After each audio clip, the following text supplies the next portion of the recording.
Good afternoon, everybody. Welcome to the Northern Area Planning Committee. I am Councillor Sherry Jesperson, Chair of this committee, and with me is Councillor Mary Penfold, who is our Vice Chair. I'll just pause while these people take their seats. That's quite all right. Take the seats.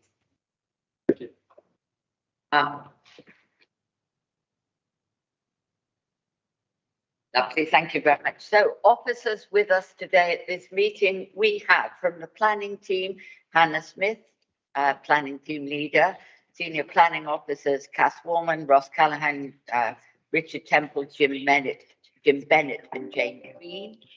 Highways, am I? From Highways, we have Steve Savage, Transport Development Manager, and Enrico Di Mario. Enrico has never been with us here in a planning committee before, so welcome to you. We have Environmental Health Officer Steve Hausler. Again, the first time Steve has presented to this planning committee or has spoken to this planning committee, so a particular welcome. Our lawyer today is Hannah Massey, and Megan Rochester is looking after us for the Democratic Services. Thank you very much. Committee members will introduce themselves when they speak. For visitors who've not been to a planning meeting before, which I think is most of you, and for those watching online, I'll briefly outline the procedure. So we have a number of applications before us today, which we will consider in turn. For each application, I will invite the case officer to present their report and recommendations, followed by presentations from other officers as appropriate. Important to note that reports and background papers have been available for members to read and discuss with officers prior to the meeting. Next, I will invite those members of the public who've registered to speak to address the committee. Please come to the little table there when I call your name and speak clearly into the microphone. Each speaker has 3 minutes, and Mary, our Vice Chair, will indicate when you have just 30 seconds left. When we've heard from all the members of the public, I will close the public part of the meeting and no further interventions are permitted. Committee members may then ask questions on points of clarification, and when they have done that, they move on to deliberate and come to a view. Now, during the course of the agenda, we will pause for comfort breaks at appropriate points in the proceeding. We will when we get to a sensible pause. Members, I will remind you, because I'm asked, if you propose a recommendation that is different from that put forward by the case officer, you must state the relevant planning grounds for your recommendation. I must also remind visitors that this is a Dorset Council meeting held in public, not a public meeting, and only those members registered to speak may do so. You may not speak directly to any committee members or pass any information to them during the meeting. I have, however, set up a code with the members of the public to indicate to me if they can't hear well. They're going to point to their ears, so we'll all know what that is. And that brings me on to my final point, that the sound in this hall is not ideal. The acoustics are not very good. I think we have a bit of an echo, just to confirm that. And the public in the room and the people listening online must be able to hear what we say clearly. The microphones are perfectly adequate if they're properly used. So can we all just remember, it's a long afternoon, but can we all remember just to speak really clearly into the microphones? Now, before we move on to our agenda, I'm going to ask Hannah Smith, planning team leader, just to say a word or two to the committee about the implications of the fact that North Dorset now has a 5-year housing land supply. We have been meeting this committee month after month after month after month with no 5-year housing land supply, and learning how to deal with the implications of that and the tilted balance. So I thought it would be really useful just to hear, just very briefly, it won't be a planning seminar, about what has changed and what has remained the same in this new planning context. So, Hannah Smith, if you'd like to, thank you. Thank you, Chair. So just going to give a brief update on the current 5-year housing land supply and the housing delivery test for the North Dorset local plan area. So this relates to the area covered by the North Dorset local plan. We've recently published the new housing land supply and housing delivery test for the North Dorset plan area. The new supply is 5.74 years, and the housing delivery test is currently at 110%. The latest housing completion data is a material consideration. It demonstrates that housing delivery is now back on track. In view of this, the development plan policies relating to housing provision will no longer be automatically out of date for the purposes of paragraph 11 of the national policy, the NPPF. That means the tilted balance will not automatically apply. Therefore, full weight can be attributed to the spatial strategy and the housing policies contained within the plan. However, it's important to note there's still a requirement to meet our ongoing housing need. This must be met through development that accords with our spatial strategy, or where there are material considerations that may outweigh any conflict with policies contained within the plan. Thank you, Chair. That's very helpful. Thank you very much. Does anybody have any questions on that, or it will become clear to us as we go on? Thank you very much. And I have to say that is really very good news from the point of view of this committee. So delighted to find ourselves in this position. Moving on to our agenda then. So first of all, do we have any apologies, Meg? We've received apologies for absence from councillors Emma Parker, Stella Jones and Tim Cook. Thank you very much. Declaration of interest. We have to, Councillor Jones, Carol Jones' hands came up first. Please declare an interest in item number 10. That's my house, so I shall leave the building. Thank you very much. Councillor Andrews. Yeah, I will declare an interest in item number 7. I will be talking as the local member. Thank you very much. And you will also leave the room while the break. Councillor Pothcary. Thank you, Chairman. But just to say that I do actually chair the Gillingham Town Council Plan Committee, and the first application you'll hear this afternoon did come before me. I made no comment and I certainly didn't vote. I just wanted to clarify the situation. Thank you. Very helpful. Thank you very much. Any more for any more? No, lovely. Thank you. May we confirm the minutes of the previous meeting on the 18th of July? Agreed. Very good. Thank you very much. Not a very good start, is it? Public participation I've covered. So we now move on to our planning applications. First application before us, this is agenda item 6, is POUT 2021-02178. This is developed land at Barnaby Mead in Gillingham for 20 homes. This is an outline application to consider access. And we're going to hear first from Ross Callahan, the Senior Planning Officer, to present his report. Ross. Thank you, Chair, and good afternoon, members.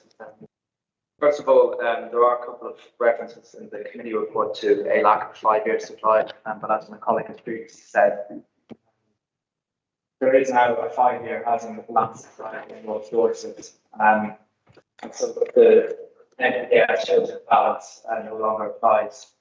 However, the principle of proposed development in this location remains acceptable as the application site fits within the 7th boundary of Gillingham and therefore remains in accordance with the spatial strategy. So as shown on this location plan, the site lies east of the residential estate of here. It is south of Bay Lane, shown here, and it's north of Gillingham School, which is shown along here. The routes highlighted in blue It's shown as being under the applicant's control, and this is a public right of way from Bay Lane, a public footpath towards the proposal site. So this is a wider aerial view of the site's location, which I've marked here in red. So the proposed vehicular access route is off High Street along Barnaby Mead here, and then travels up northwards again along Bayfields, and then would connect into this site here, which you can see is a recently constructed development for 50 dwellings. So the access route would go through Cryer Close as it's now completed, around here by the estate's public open space and play area. It will then go southwards down Waiting Court, and the vehicular connection would be here to the proposal site. So this is the approved site plan of that neighbouring development, which is now being completed. I've highlighted the current proposal site here with red dot, and also the proposed vehicular access route south through this recently completed development. This plan shows how the site is also connected to the rights-of-way network. So the photo on the left shows the junction of Bay Lane running south from Bay Road. So this is here. The photo is taken roughly around here. So the view is south along Bay Lane, and there's a public footpath connection route through to the proposal site. The photo on the right shows a public footpath junction. So on the left side, you have that Bay Lane public footpath route. And on the other side, you have another public footpath route running along the northern site boundary within its site boundary, and that links the north side to the site and also to Barnaby Mead towards the town centre. So this plan here doesn't show the recently constructed development, but the current proposed access plan shows this approved and built out development near the current proposed vehicular access. So the top left photo shows the constructed footpath link from the adjacent development towards the public footpath here. The bottom left photo shows the section of footpath that runs westwards towards Barnaby Mead and the town centre. And the bottom right photo shows the same footpath within the site running north-eastwards out away from the town. So this is a larger plan of the proposed vehicular access. Roads will cross public footpaths on the northern boundary, and it's proposed to provide a raised table where pedestrians will have priority over vehicle traffic. This plan also shows how the public footpaths will be improved to provide a 2-metre wide width. So these photos show the location of the proposed highway link from this adjacent view 50 dwelling development. So the highway link would run through here from this cul-de-sac ending. This is the indicative proposed site plan that was initially submitted to demonstrate that up to 20 dwellings could be provided on site. It is important to note, however, that access is for consideration only, so matters relating to layout, appearance, scale and landscape are reserved. This indicative layout was, however, amended so that was better informed by the results of the ecological surveys. As shown on the top left photo, the western boundary here, along with the southern boundary by the school, were found in the surveys to be important for commuting paths. So the other bottom left photo shows the site facing south-east from proposed vehicular access here. I think you can just about see the roof of the school buildings beyond the south. So the indicative highway route through the site is now being pushed northwards. So this provides sufficient space for these western and southern boundaries to be protected as dark corridors. So this is a larger version of the current indicative site plan. It demonstrates that the proposed sponsored development can allow hedgerows to be protected and so natural environment being therefore agreed by courtesy plan and its compliance can be secured by condition. The highway authorities also raised no objection subject to conditions to secure layout, turning and parking details, cycle parking and construction traffic management. It's considered that this plan demonstrates that reserving its application for 20 dwellings can incorporate parking provision in accordance with the council's standards. So this is a map of the North Dorset local plan proposals map. I've marked the site again with the red star here. A lot of the land to the south since being developed as part of the Gillingham School expansion. This shows the site to be within the settlement boundary of Gillingham, and it's also not subject to any other designation in the local plan. So the school's expansion is now shown on this extract from the Gillingham neighbourhood plan. And here's the site marked in red. The neighbourhood plan also does not provide a specific designation for the application site. This is just one further extract from the neighbourhood plan to show the green space designation for the town. Again, the site is marked here by the red star, and it's not subject to designation. So this is a summary of the Section 106 heads of terms. Provides 25% on site affordable housing for being 5 units, and contributions towards community facilities, formal outdoor sports, maintenance, informal outdoor space and maintenance, play facilities, contribution and maintenance, on-site open space provision and public footpath connections. So the reasons for the recommendation to grant are summarised here, and the officer report outlines all the material considerations. So the site is located within the development boundary of Gillingham, and therefore it is in accordance with the curriculum plan spatial strategy. We also provide policy compliance 25% affordable housing. It will secure economic, social and environmental benefits, and it's not considered that there are any material considerations which would warrant refusal of the application. Recommendation therefore is to grant subject to the conditions outlined and subject to the completion of the Section 106 agreement. Thank you very much indeed, Ross.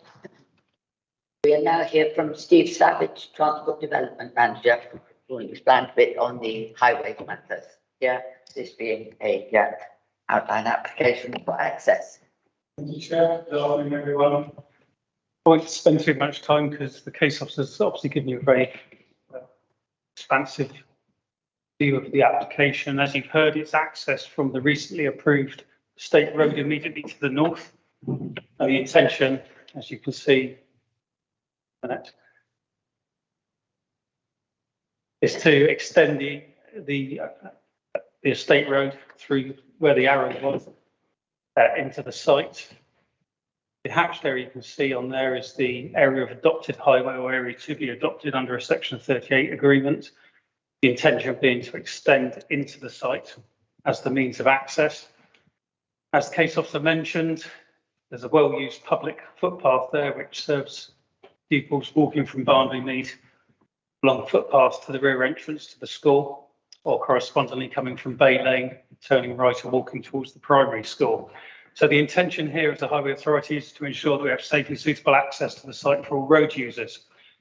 So the applicant has agreed to provide a raised table, which you can see there coloured in brown, with tactile paving on either side, for obviously people with mobility or other protected characteristics. That will ramp up given priority to pedestrians and will serve to slow vehicle speeds as they enter and exit the site. In terms of traffic movements, this has been raised by a number of objectors to the scheme. For a development of this scale, we'd anticipate in the region of 10 two-way movements in the AM and the PM peaks. So that's 5 in, 5 out, or a combination of that up to 10, which is a low area. I did get the applicant to look very carefully at the immediate junctions onto the high street and any other problem areas along the high street with connections, such as by the doctor's surgery at the eastern end of the settlement. And the modelling proved that the access to the site was okay and that the traffic impact with the associated generated traffic was again acceptable. So we have no concerns with regards to impact on the high street.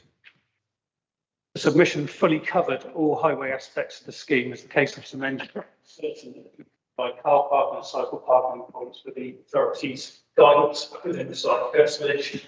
Vehicle speeds are going to be low within the development itself and through the approach road network through the new part of Barnley Mead onto the high street. So consequently, Chair, the authority is satisfied that safe and suitable access can be provided for all road users, and consequently we've recommended conditional approval, which, as we've heard, it also includes a construction traffic management plan. Thank you very much indeed, Mr. Savage. We're one member of the public and the town council to hear from. So could I ask first of all, Jacqueline, speaking on behalf of Brandon Coleman, you'd like to come up to the table? I've got to push a button. Yes. Councillor Parker will help me with the button, and if you would, that's right, if you would sit up, if you could take a seat, please.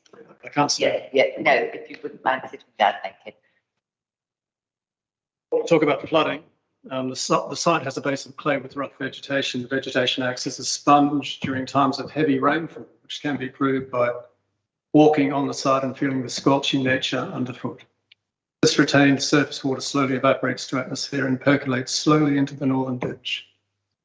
Development will take away the sponge effect of the site and cause immediate damage to the northern ditch. From the report to council by JRC Consulting Engineers, the images show the ditch in poor condition. The ditch was previously cleaned out by the applicant about 3 years ago, but who will clean it in the future? This ditch protects 7 existing properties on the northern border of the development from surface water flooding.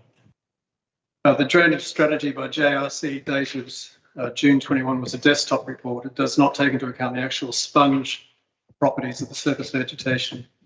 Since the report, there has been a major flood caused by surface water at the junction of Bay Lane and Bay Road, which closed Bay Road. While the development site will not be subject to surface water flooding, there is the distinct possibility that the dwellings to the north of it will be, as will the junction of Bay Lane and Bay Road. Nothing in the reports to council disproves this. The likelihood of this flooding is due to additional surface water runoff from the site to the northern ditch, which is not fit for the purpose. Improving the ditch will only speed up the runoff to stream water.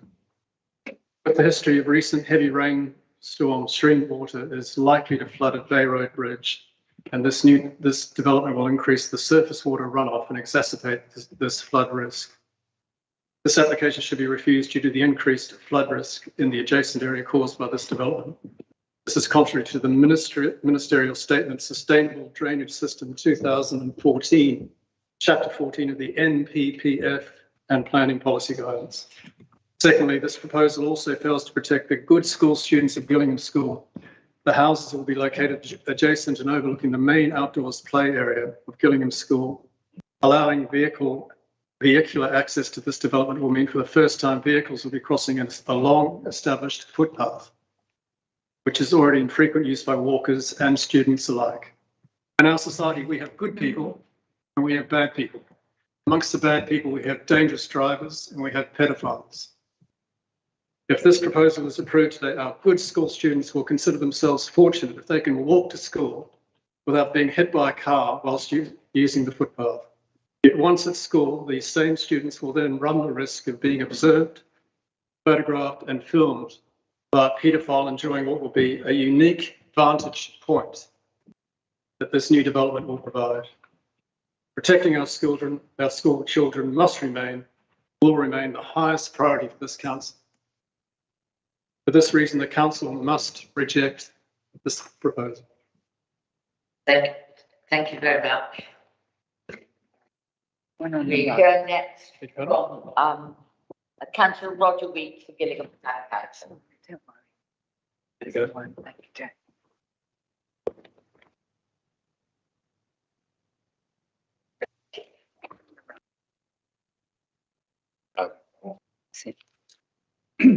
Councillor Weeks, when you're ready.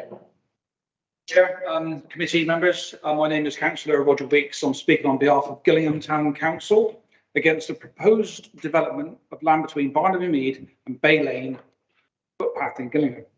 Gillingham Town Council have the following concerns and objections. The proposed development results in the loss of an existing area of informal green amenity space. Access to and from the proposed development will rely on Barnaby Mead and Gillingham High Street. An increase in traffic along this route will exacerbate existing traffic congestion and will result in increase in danger to highway users. This is a very busy piece of road. The proposed development, by reason of its design and layout, does not take into account the character of the Bay Area and would fail to maintain or improve the character and quality of the area. The proposed road will cross the footpath November 64/45, a walk to school route and from, of course, which will result in increased danger to pedestrians using this footpath. The proposed development does not provide any environmental benefits, nor does it offer any opportunities for securing measurable gains for biodiversity. The proposed layout conflicts with the water, main and easement strip, as illustrated by the speaker a moment ago. The proposed development will exacerbate existing drainage issues and have a detrimental effect to the dwellings downhill of the proposed development, for example, a flood. And the site is immediately to the north of Gillingham School, with the associated playing pitches to the east and west. As the town grows, there may be a need for the Gillingham School to expand. Therefore, this area should be protected against development and safeguarded for educational purposes. It should be noted if the school does need to expand in the near future, then depending on today's decision, of course, there'll be nowhere for this school to expand to. Thank you very much for your time. Thank you very much. Josh is just checking whether or not the noise that we can hear is actually. They've said it's fine. It's right, so that it's not an alarm that concerns us. I think it might be outside of the building, just so you know. Thank you very much. Thank you very much. Members, we've had a number of points raised here that you might want to ask questions for clarification. I can see that Councillor Pothery has a pen in her hand. So, Councillor Pothery, do you have any questions at this point you'd like to ask? No, Chairman, thank you. Thank you. Councillor Rideout. No, Chairman, no questions at the moment. Councillor Heatley. Thank you, Chairman. I'm Councillor Brian Heatley from Rotherham and Wycombe Wales. I'm wondering whether the officer could expand a bit more on the objection we've heard to do with Gillingham School. Is that a planning consideration, and have you anything to say about it? I mean, in terms of that being a real consideration or not?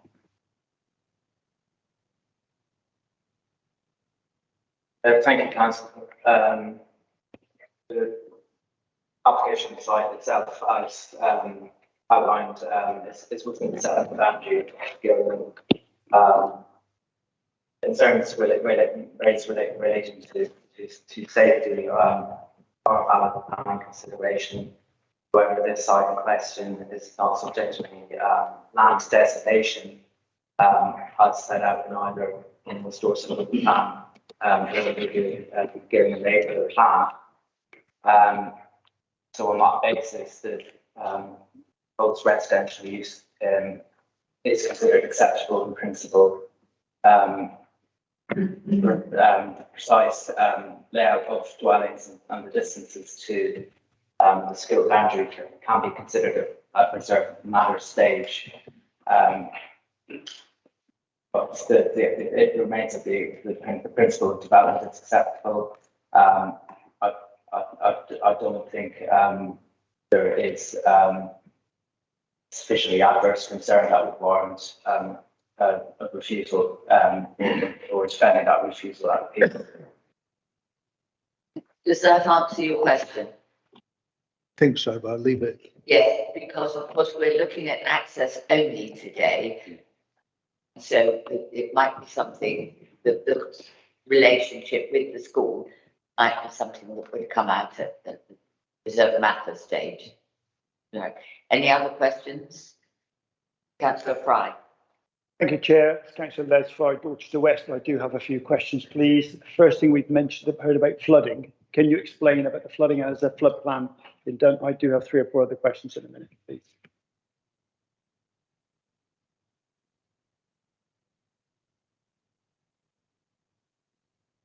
So the application has been accompanied by flood risk assessment and drainage strategy. The site is not within a flood zone. Will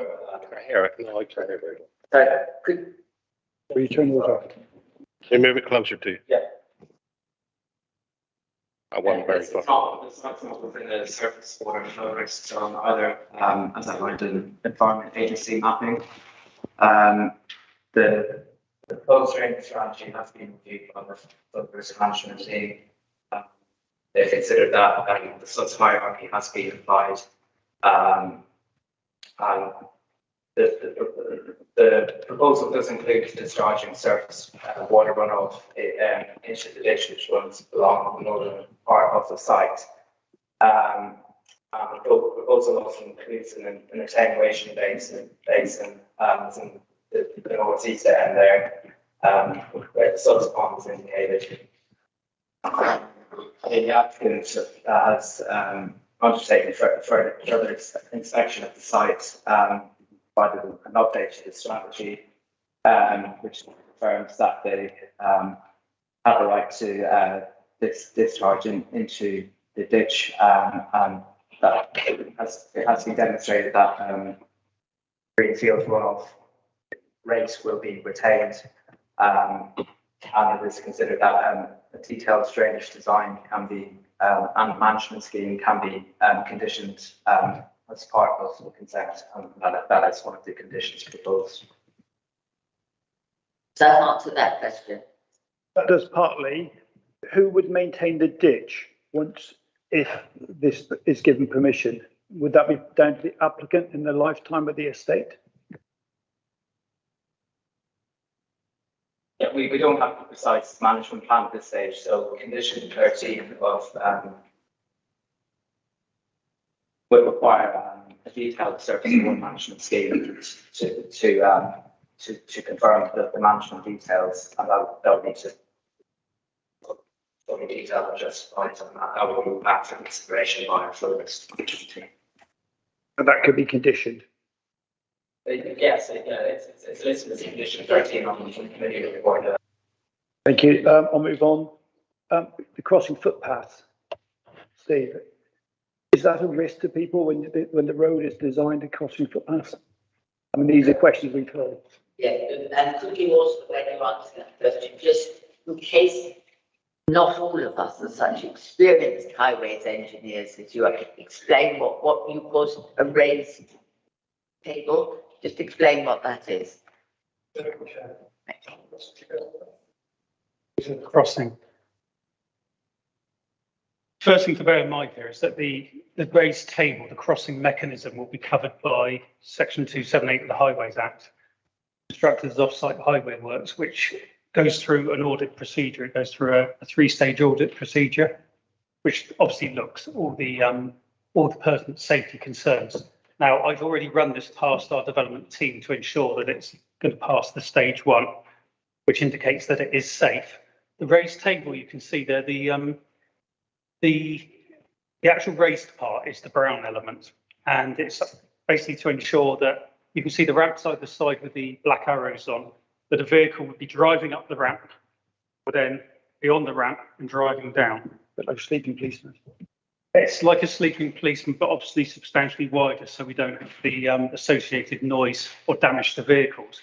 The idea being that the vehicle won't be able to fully mount the table of that width, but it'll be obviously sufficient to slow it down to a speed of 20 miles per hour or less. In this instance, I hazard a guess that allowing for the internal lamp, we'll be looking at an approach speed of perhaps 5 to 10 miles per hour. The important thing to bear in mind is that the visibility is really good in both directions here. It is open, and we'll make sure if its application is improved, that we'd make sure that the visibility is still maintained. The primary concern of us here was children crossing, because we do know that it's very well used by children walking to the rear of the school, and it is well used by dog walkers in the area, as is the field itself. So the only assurance I can give you as the Highway Authority is that it's going through the risk assessment procedure, and that we wouldn't be recommended a conditional approval if we didn't think it was safe. Any further questions? I do, thank you. Carry on. The route through the estate, the existing or that, are you comfortable with that estate? It seems a bit of a snake's path going through the estate to get to the development site. And that seems a little bit, yeah, it's going to increase the traffic through that estate. Yes. They have worked means of access to the site. It's the simple answer. So it's an extension to the cul-de-sac that you can see there. The design, you may have or may not have been on the committee, Councillor Fry, when that previous application was considered, but the intention of the layout is that it is traffic calm to keep vehicle speeds low. So it's a safe environment for road users. So target speeds will be 20 miles per hour or less. You can just about make out on there the areas across the road, the lines, if you like. They're the speed control mechanisms there, so they will be raised as well. So the intention is that it will be a low speed environment. It has segregated footways, as you can see. Vehicle speeds are kept to the bare minimum. Pedestrians protected.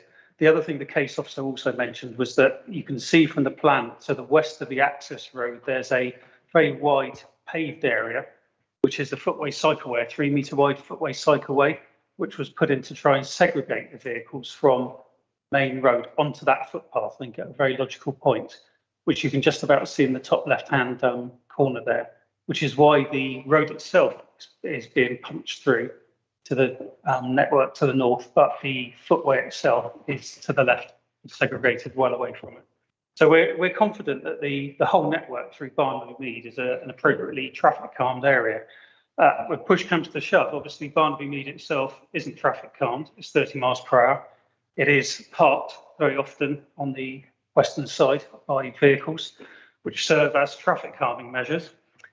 But we can't legislate for bad drivers, of course, and I'm well aware that people do drive at speeds in excess of 20 miles, perhaps even 30 miles per hour up there. But it's the best that we can get from Barnby Mead into the new development here, which we've recently approved and over the last 15 years. Can I ask, is there any chance that any danger that this might become a rat run for commuter traffic? I mean, is it going into is that are we building a rat run here? It can go anywhere. It is effectively, you'll get to the end of the cul-de-sac from the existing development and you're hopefully only driving into here if you're going to live here. I mean, I can't say that people won't try and park there and then for nothing. Yes, we haven't created a rat run. Thank you. Okay. Two more. 20 houses. You're suggesting there's 5 movements in and 5 out in the AM and the PM. That seems very low. You're 20. I'm assuming they're either, other than that, they're either retired, ill, or not working or something. But I'm just thinking that at least half of those people would be working, taking children to school. Tell me more. The trip rates which we utilised for this particular development were also utilised for the previous one to the north in 2016. And I won't bore you too much about tricks and the trick generation process we go through, but it is an evidence-based system. It's gathered data from across the whole of the country, looking at typical trick generation for development of this scale for various house types, which then allocates a certain number of movements per unit in the AM and PM peak. And the AM peak is 8 to 9 and from 5 to 6. Then obviously multiplies that by the number of dwellings to give us the figure. The actual figures we have are in the AM peak, total of 10 two-way trips, and the prediction is they will be 3 arrivals and 7 departures. And in the PM peak, 7 arrivals and 4 departures. 95 two-way vehicle movements over a 12-hour period from 7 to 7. So there's an empirical process that's been through to establish that, which we didn't question in 2016. We're not questioning it now. We feel that it is appropriate for this locality. The tricks data looks at urban areas, semi-urban areas, rural areas, village areas, and the like. It gives us a figure, and it is only a prediction. I'm not saying that's all you're going to get there. You might get more, you might get less, but it's the best figure that we can get to give us an indication for likely traffic generation. So we're confident that it's appropriate to apply the same figures as we did in 2016, and that gives us that result. One further one, which may not be relevant, Chair. There was a question raised about the residents looking into the school and the paedophiles and that. Is there anything that can be done there to protect that, to look at that? We covered that, but yes, do you want to just comment again? I mean, bear in mind, this is an application for access only. That's a conversation that you might want to have again when it comes to layout, but yes. Thank you, Sarah. From the planning point of view, all we can do is assess the separation distances between the main elevations of the houses on the school boundaries. Obviously, in terms of the concern rates of, any illegal activity is obviously a matter for the police, and it's really separate from planning. I think that this layout isn't final, but I think it does demonstrate that there'd be a reasonable separation distance from the elevation to the school grounds. That's not to say there won't be views possible from first floor level, but there is separation distance there. There's some hedgerow, albeit it's not evergreen or particularly high. But again, it's like a lot of issues that the planning regime can't really solve. No. A lot of other issues that out there in the world today. So, yes, it does. Thank you. So, Councillor Taylor, questions? Yes, please. Yeah. Thank you.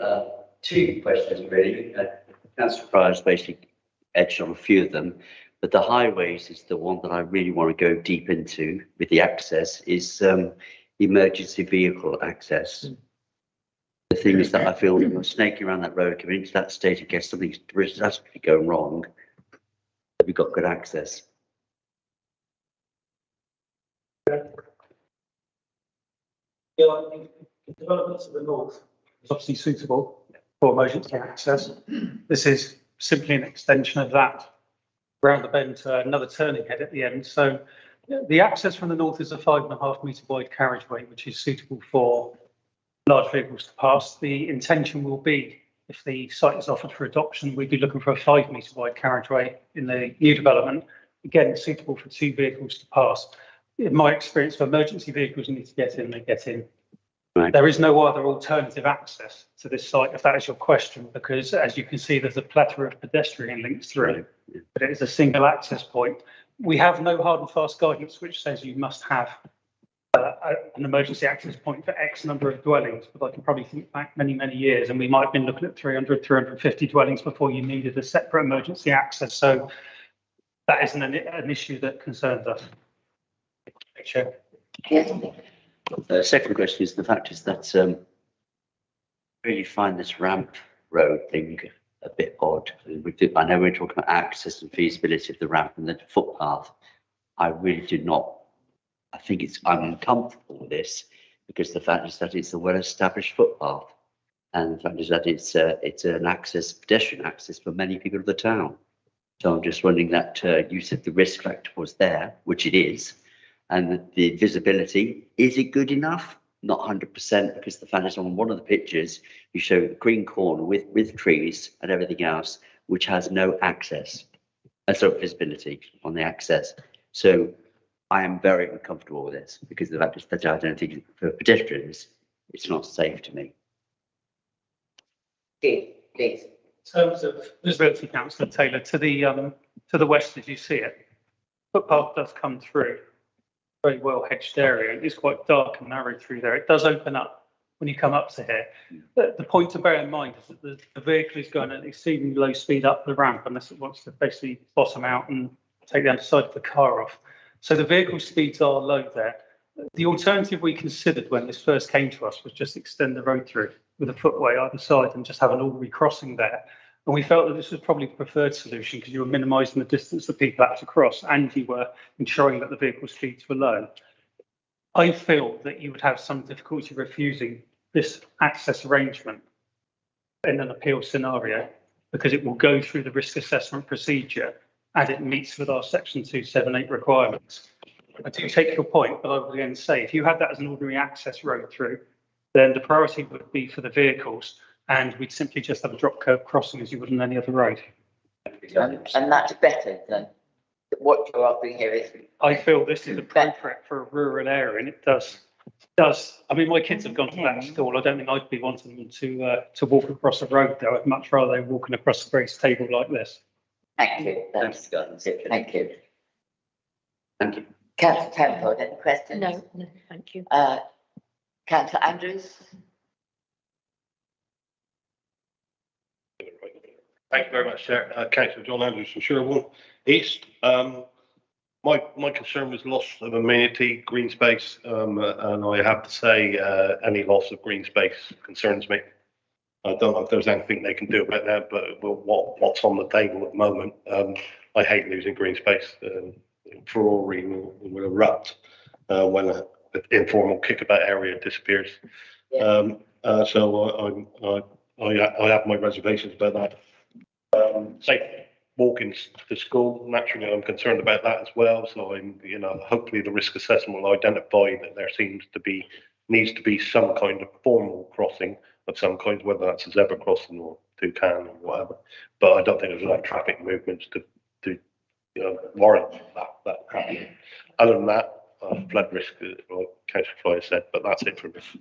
Thank you. So the loss of green space, it's as I think you said, it's not designated. It's has no designation at all. This site. So it's just a paddock. It's an undeveloped field, Right. It's within the settlement boundary of Gillingham, so there will obviously inevitably be a change in character by virtue of redevelopment for housing. It is a field within the settlement.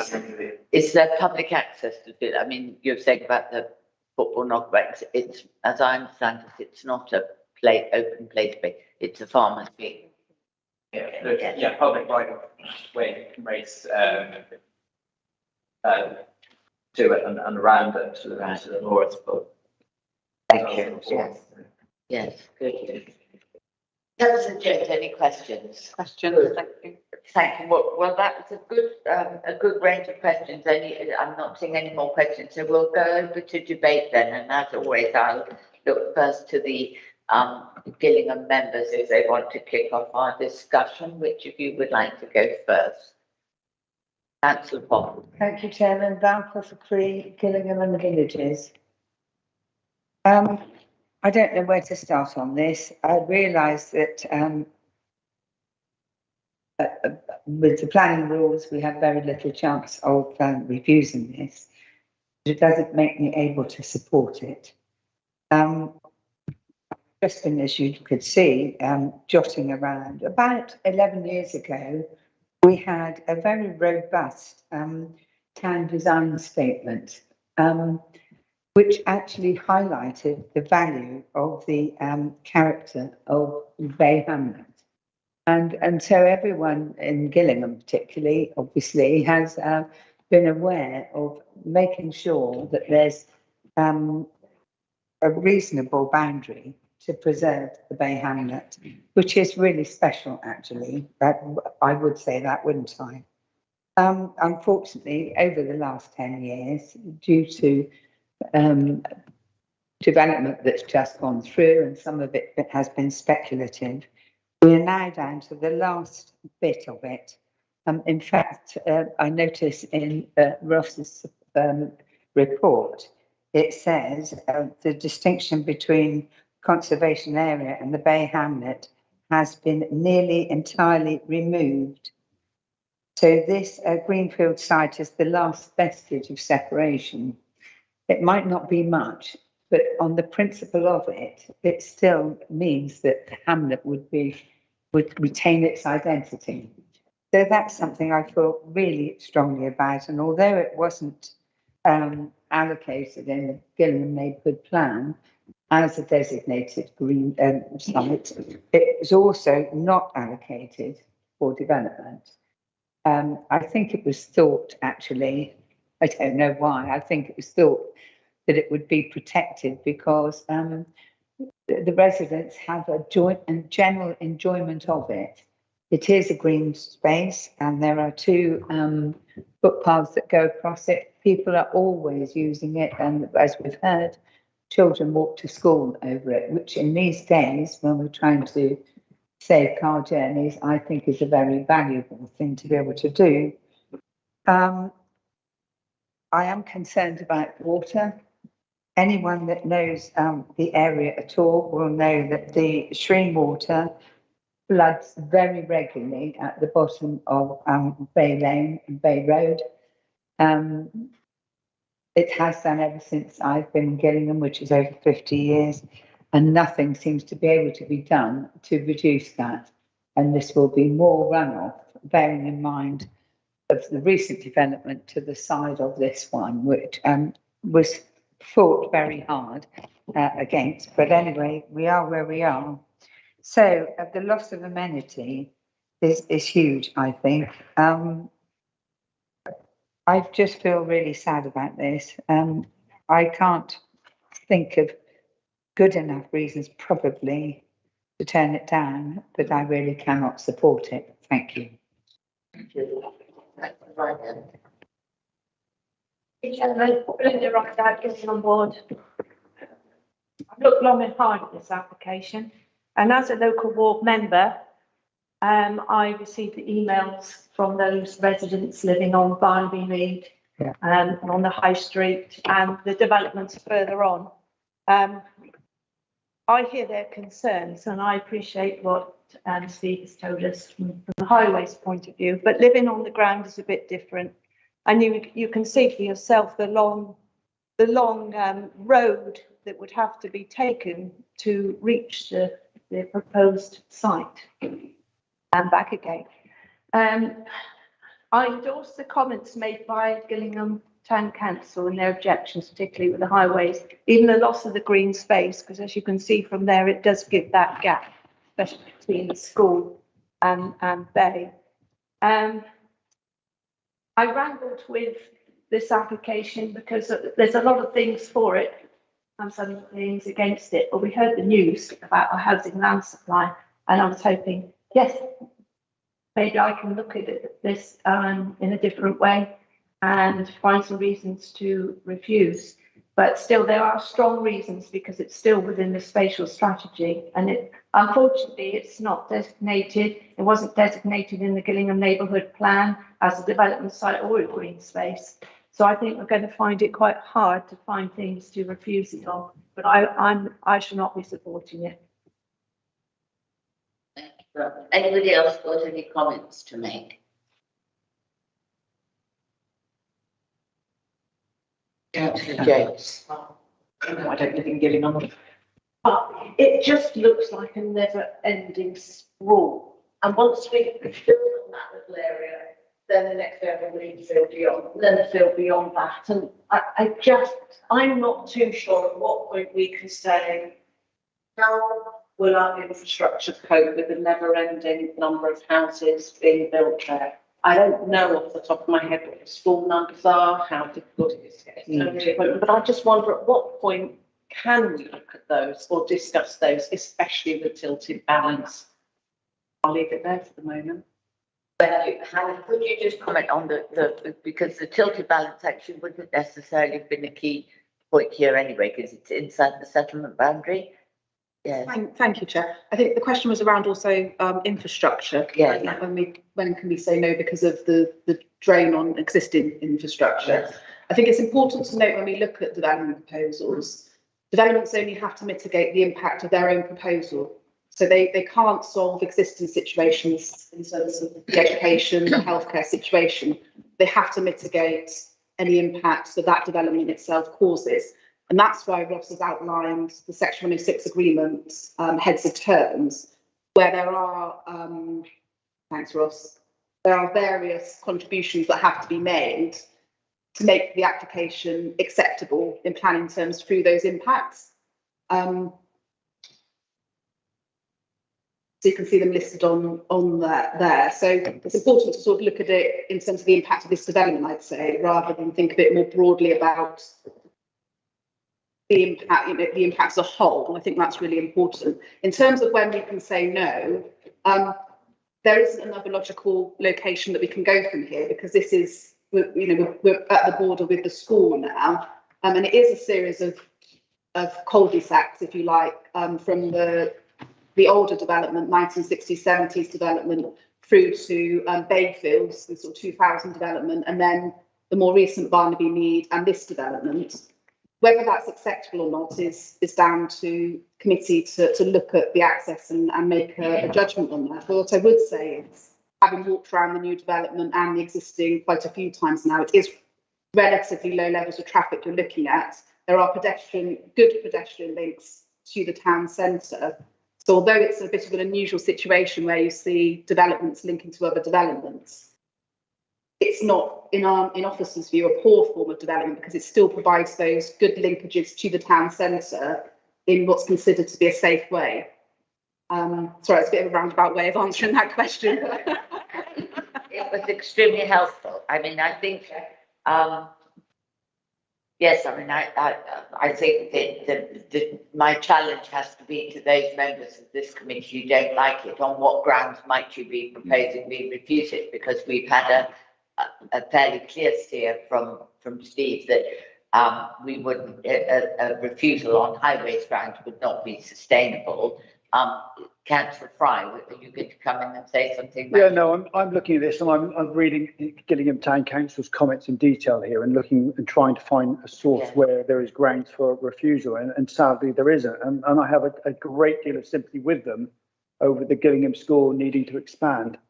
But they are probably in the best place to influence that with negotiation with the landowner, whatever the decision of this panel is, in due course. So they could negotiate that with the owners of the land, whatever, because that will have an impact. But you look at the rest of the objections, and they're not really grounds to object to it.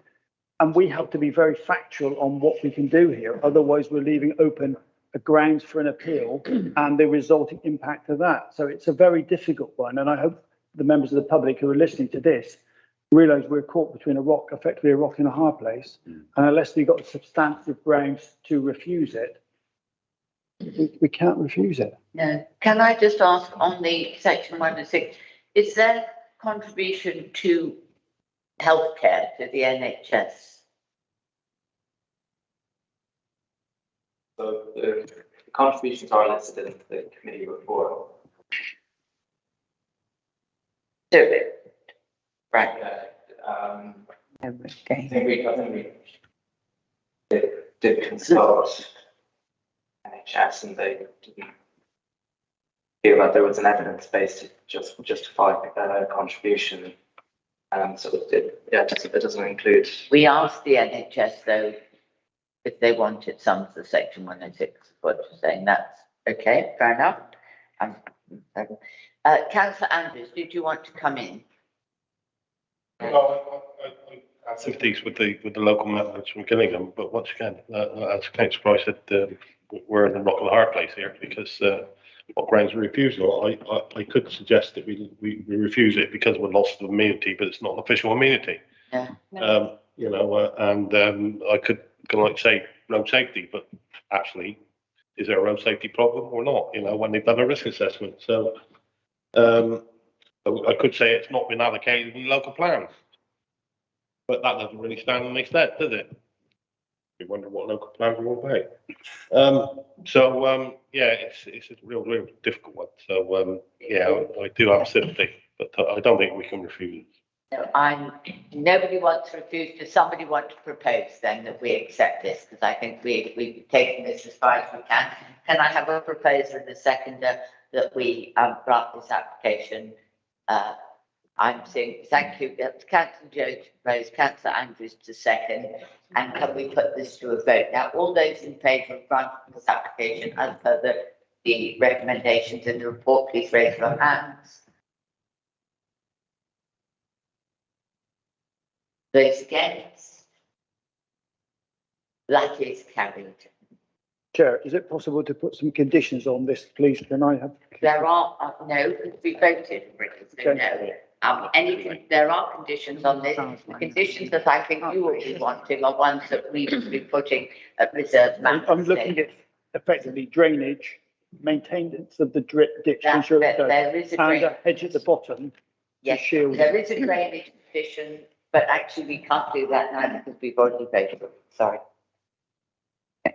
It's in there, Councillor Brown. Ladies and gentlemen, are you comfortable to do one more before we move on? Good, thank you very much. Yes, because we have a number of people who are waiting for this one. And we're looking now at agenda item 7P FUL 2022-05225. This is a breakfast. I'll just stop talking while there's walking about because I know the sound of footsteps getting picked up. Thank you. Thank you very much. This is a retrospective application for the extraction equipment at the Star Grill in Sherborne. Committee member John Andrews is selected to speak to this application in his capacity as board member. So in strict compliance with the rules, he will leave the room once he has spoken. This is to avoid any suggestion of undue influence from the rest of the committee. So it's very sweet here. Yeah, and exactly. And Councillor Andrews, I'm really sorry, this is so pedantic, but I need you to sit at the public, not the committee table, and then come up. So, yeah. Right, John, you can leave your hat. You're coming back. You're going to throw me out after I spoke. Yeah, good. Have a little remark about wherever he hangs his hat, that's his home, but yeah.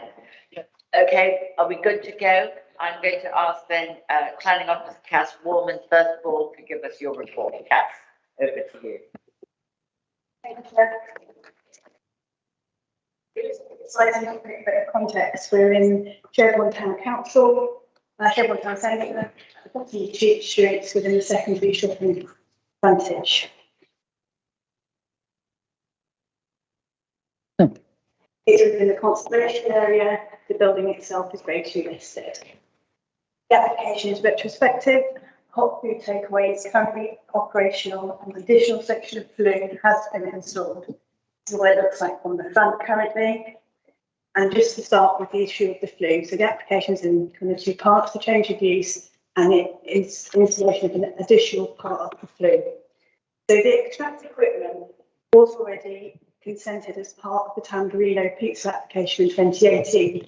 The horizontal part of the flue on the flat roof at the rear has been previously consented. So as part of this application and during the course of the operations, the vertical section of flue shown on the bottom has been installed.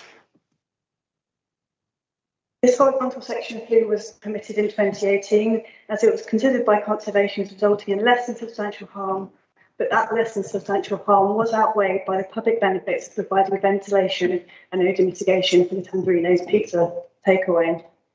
The vertical section of flue was added following advice from Motor specialists during the course of this application and previous events to facilitate additional filtration required to better remove odours from the site.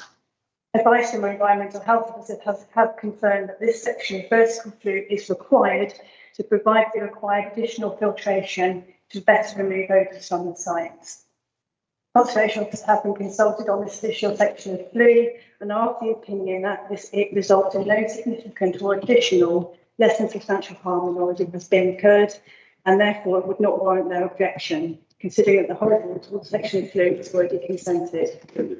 The flue is not significant in any views from the conservation area. Therefore, as there is a justified demonstrable need for the additional vertical section of equipment to better abate odours on the site, the proposals are considered to be acceptable in heritage terms and also in terms of visual amenity. So this is photos that were taken from the rear of the site at Johnson's Courtyard. Actually, the light doesn't show it in better, but it's me standing with the yellow crosses at the wall, looking to the rear of the site. So that's a view that a lot of people from Johnson's Yard get. And we've also been provided with images from people from Johnson's Yard. The one on the right shows a view from an internal window, what their current version shoot of that view is, and the one on the left standing right towards the back of the boundary of the site. Those views are just from Johnson's Court and not any other views from the main road of the conservation area, Shoot Street or surrounding areas. So as history of the site, following complaints received in July 2022 and subsequent site visits, an abatement notice was served in November 2022 by the Council's Environmental Health Department following an assessment at that time of statutory odour nuisance. The planning enforcement case was also opened during that time. Environmental health officers subsequently engaged with the proprietors of the business to address the issue of noise and odour which had been raised from those complaints. Environmental health also engaged with occupants of neighbouring properties, some of whom provided noise and smell diaries as part of the environmental health investigation. Planning officers and environmental health officers requested that suitably qualified consultants were engaged to undertake noise and odour assessments in support of the retrospective planning application that was received in January 2023. To address the issue of the abatement notice and to demonstrate that the equipment was of substantial and sufficient quality to remove odours from the site, and the issues of noise and vibration have been addressed. During this time, it came to light that the system was previously installed following the 2018 consent had not been implemented in full, filters were missing, and the equipment had not been properly maintained or cleaned. Following those discussions, modifications of the extract equipment were undertaken, additional filtration and vibration reduction measures were added. The equipment was professionally cleaned, and 6 monthly maintenance visits have been scheduled by the kitchen ventilation company. Following those improvements and other works, reports from odour and acoustic specialists have been provided. The ventilation system's performance has been tested and measured in accordance with BS standards. The outcome of the extract test is that the equipment, when run in accordance with the operational guidance, is of sufficient performance standard to satisfactorily remove odours from the kitchen. This is on the proviso that the fan is run at 4 speeds all time when cooking, keeping all doors and windows shut. Cleaning the equipment and replacing the filters every 6 months in accordance with the equipment maintenance plan is also required to ensure on-demand odour control. The reason for the recommendation today is summarised here. Advice from environmental health colleagues that the premises and operated in accordance with the equipment maintenance plan and the management plan, combined with the opening hours of restricted to 10:30 on Sundays to Thursdays and bank holidays and until 11 p.m. on Fridays and Saturdays, then it has been adequately demonstrated by the testing report from odour and noise consultants that the material concerns of odour and noise have been satisfactorily addressed. The equipment serving the development can be expected to suitably limit the noise and odour impact. Environmental health officers subsequently have no objection at this time. With regards to additional concerns regarding highway safety, parking, litter and antisocial behaviour associated with the use of the site as a hot food takeaway, you will hear from some local residents after this presentation. But as Ross outlined in the previous application, planning can't deal with everything, unfortunately. It should be acknowledged that this is a town centre location. It's in the secondary shopping frontage. It is opposite a big house. previously a pizza pasta takeaway operated from the site of little incident. In response to concerns regarding customer behaviour and associated noise and disturbance, the proprietors have drawn up a management plan which describes how owners and staff of the takeaway are to encourage customers to park responsibly, use the bins provided, leave no near and to consider neighbours when they go in and out in the evenings. The premises will be closed 10:30 Sunday to Thursday and 11 o'clock on Fridays and Saturdays, and this will be controlled by a planning condition. There are enforceable yellow lines outside the premises which traffic wardens or the police can enforce for any illegal obstruction or violations. Instances of continued obstruction by cars, taxis and delivery drivers are noted. The planning process cannot control inconsiderate parking, people's behaviour. The town centre location and proximity of public car parks does not require the provision of on-street, off-street parking. Consideration of the local plan policy in M16, which addresses amenity, has been taken into account in consideration of all these factors. Committed reports and measurements carried out by suitably qualified noise and odour consultants have demonstrated the satisfaction of the environmental health officers that the material considerations of noise and odour have been satisfactorily addressed. This advice of environmental health officers has to be acknowledged. In combination with compliance with the proprietors during the enforcement abatement notice process and the planning process, they have been compliant with requests of officers, instructing required professional consultants. They have undertaken cleaning, upgrading and maintenance of the equipment as has been advised. So it is officer opinion that the conditions proposed, the operation of the premises would not result in significant harm to neighbouring residential amenity to warrant refusal of the application. The application is considered to be in accordance with Local Plan M16 in that the premises operated in accordance with the proposed conditions would not generate a level of noise or activity that would detract significantly from the character and amenity of the area and not significantly detract from the quiet enjoyment of residential properties. The application is therefore recommended for refusal. The application is therefore recommended for approval. The equipment has been demonstrated to satisfactorily mitigate odour. It is officer's opinion that the business should be given suitable opportunity so they can successfully operate in this location in accordance with the proposed planning conditions. Thank you very much indeed. We're going to hear next from Enrico De Marino, who's Highways Officer, who's going to just say a little bit about the highway setup there just outside this premises. Enrico.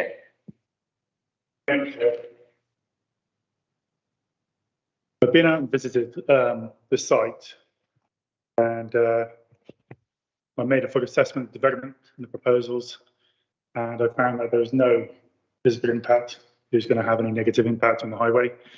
I do understand the public's concern for people, for vehicles parking outside of the premises, but I do believe there are times that are set during the day, which is from 9:30 to 1800 hours. So this would be up to the traffic wardens as and when requested by the town council to come and do their visits to ensure that vehicles do not park there. The other thing I did notice that you do have is double yellow lines. They extend from the premises about 20 to 30 metres till they reach a single yellow line. With the double yellow lines, there's no parking any time within restricted hours that's given. But in this instance, there are what we call yellow blips that are on the curb line. That means there's no parking any time in a 24-hour period. So if there is a situation where vehicles do park, and I do admit I only visited the place during working hours, I did not visit in the evening because I don't get paid for that, unfortunately. None of us. I do understand that obviously you do have vehicles that do park in the evenings, and if that's the case and people consider it to be a danger, then I do recommend that they call the police, because then that does become a police matter, because they are illegally parked, especially where yellow blips are. So on those grounds, I have absolutely no reason to refuse the application because of that. Thank you. Thank you. That's very helpful. Thank you very much. Now we have some members of the public to hear from. It's generally we ask the applicant, we give the applicant the opportunity to speak last after the objectors. but on this occasion, I think, Mrs. Osowich, you have to be at a school run, is that right? So you'd like to speak first, is that right? So with the committee's permission, I will change that order and we'll allow the applicant to speak to us first. And then she can relax and get on with the school run. If you'd like to come up to the little table then. Just to reassure the members of the public, in terms of the outcome, it makes no difference at all. We listen carefully to everybody. It's just not added stress. Right. I was brought up to believe to equal rights and opportunities and no discrimination, and I have been standing up, raising my voice about it. Sadly, I have to sit here and speak up about it today. Me and my husband, Jakub Osetkic, opened takeaway Star Grill Kebab in Sherborne about a year ago, and in a building that was already making fast food and doing deliveries and receiving deliveries. The shop is in a busy town center surrounding all the other shops, charity next door, pubs, takeaways, busy traffic, and so on. Our shop has newest equipment, everything up to date and cleaned regularly by professionals and by us. But not everyone was happy about the shop. Neighbor upstairs has been harassing us and told us that he don't like us and he will do whatever to close us. He reported us anywhere possible to close us. Pet controls, people listening music outside premises, about parking, noise reports, smell reports, fridge too loud, windows open, doors open, too late closing. We as a small business took it very seriously and did as much as we could to stop this madness. We followed all the reports and did all the changes that was asked us to do, but it seemed it never ends. Once we do one thing, another comes, and so on. We were told that instead of 12 months cleaning and traction system, now we will have to do every 6 months. And we once we question why only our takeaway with newest equipment will have to be cleaned every 6 months, and other takeaways like fish and chips or other kebab shops that have to do even every 12 months, the answer was no need, it's a different shop. And we were told that we must close all windows and doors, but other takeaways full open, and the answer was no one is complaining.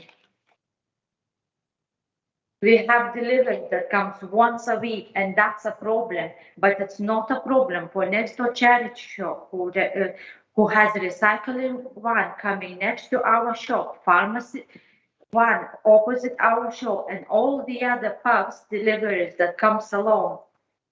Why we cannot believe that someone is harassing us and everyone is going along with it. Why our takeaway so different from others? Why after we did so many changes as been asked by complaints, we still cannot get license, but the next 3 fish and chips okay to run that don't follow all of those rules? Why other kebab shop is allowed to run and we not? Why there are different rules in the same town? Why we cannot have opportunity to run a family business? Me and my husband become very ill after all this. Thank you. Thank you very much. Thank you. We are now going to hear from 2 objectors. First of all, Mr. James Butler.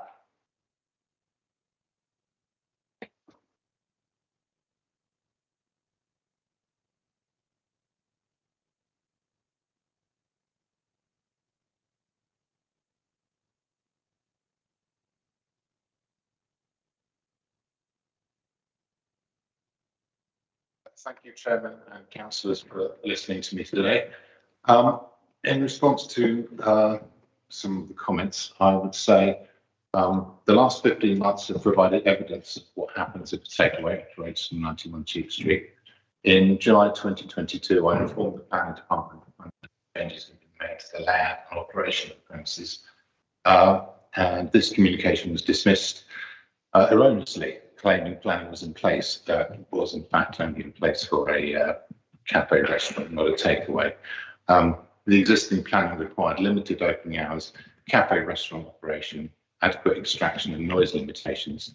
The existing odour rating was low to medium, and planning required a specialist low noise extractor to be installed for that business. When the kitchen was moved and the operation changed to a takeaway, all the existing rules were contravened. The front doors were propped open along with the back door. The extraction system wasn't even maintained. And there was a horrendous smell issue that affected all the surrounding residential properties.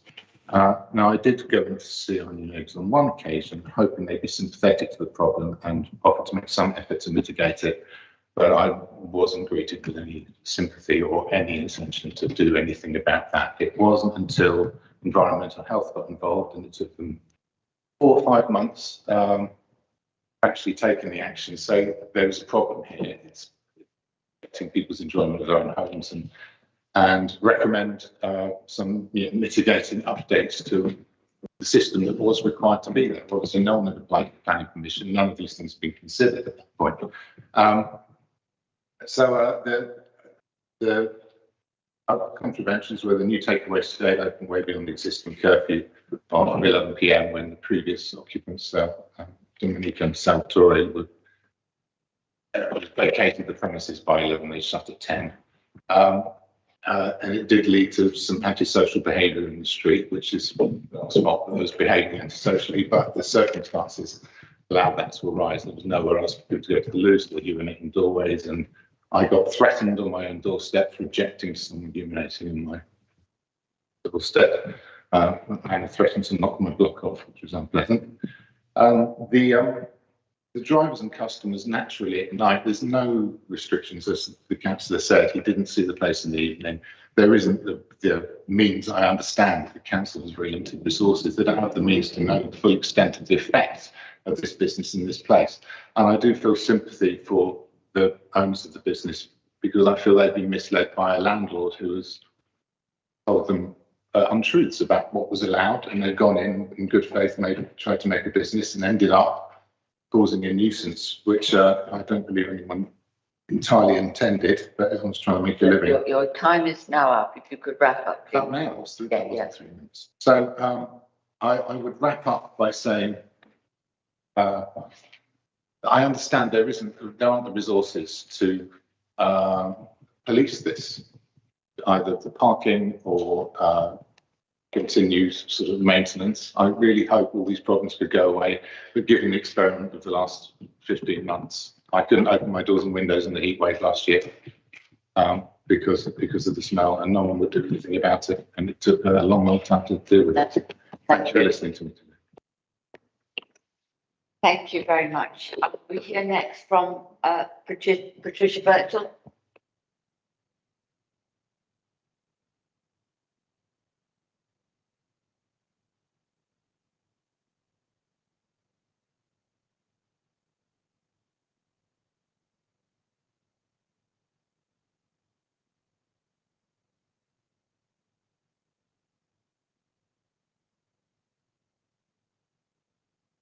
Right, Star Grill is in the wrong position, and it is not an asset to the town, as it is causing too many problems in the residential area.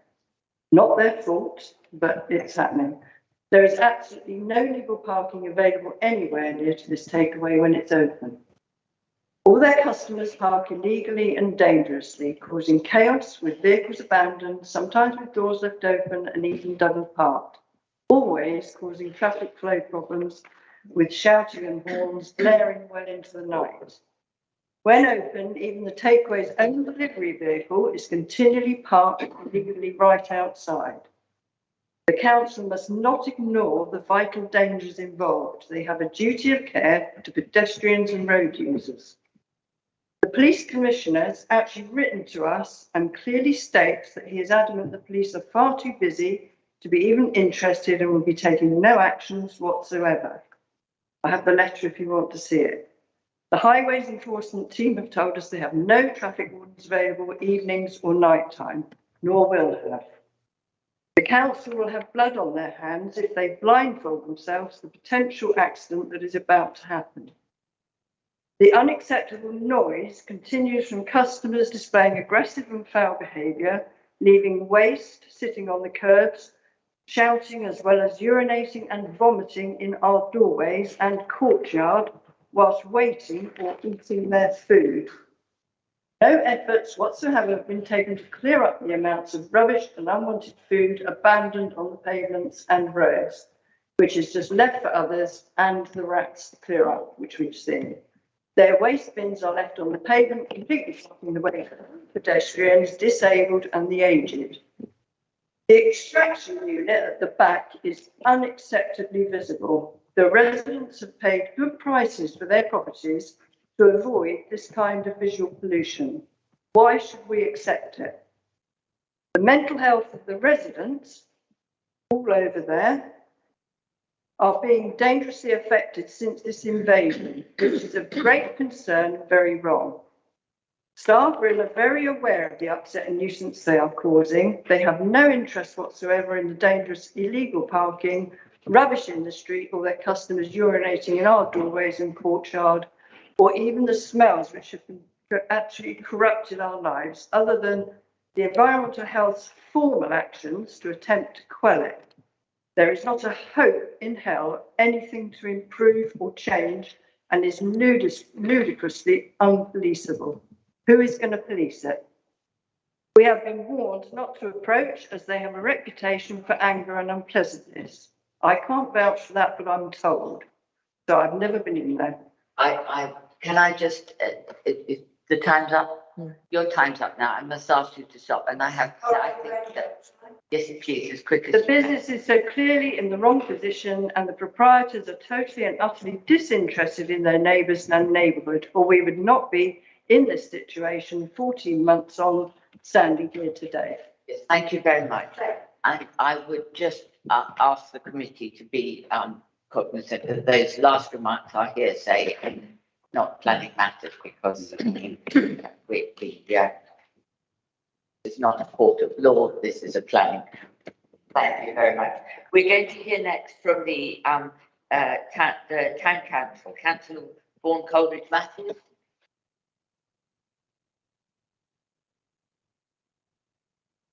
Beautiful. Between the two.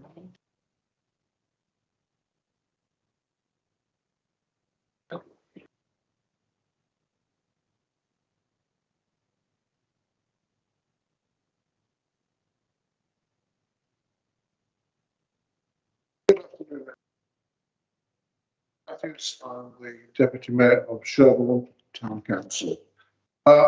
Members of the panel, you have heard from the members of the public who live in close proximity to this takeaway, and how they have had their lives blighted not only by the smell of food preparation from this outlet, but also the associated antisocial behaviour and noise generated from the premises both during official hours and unofficial hours.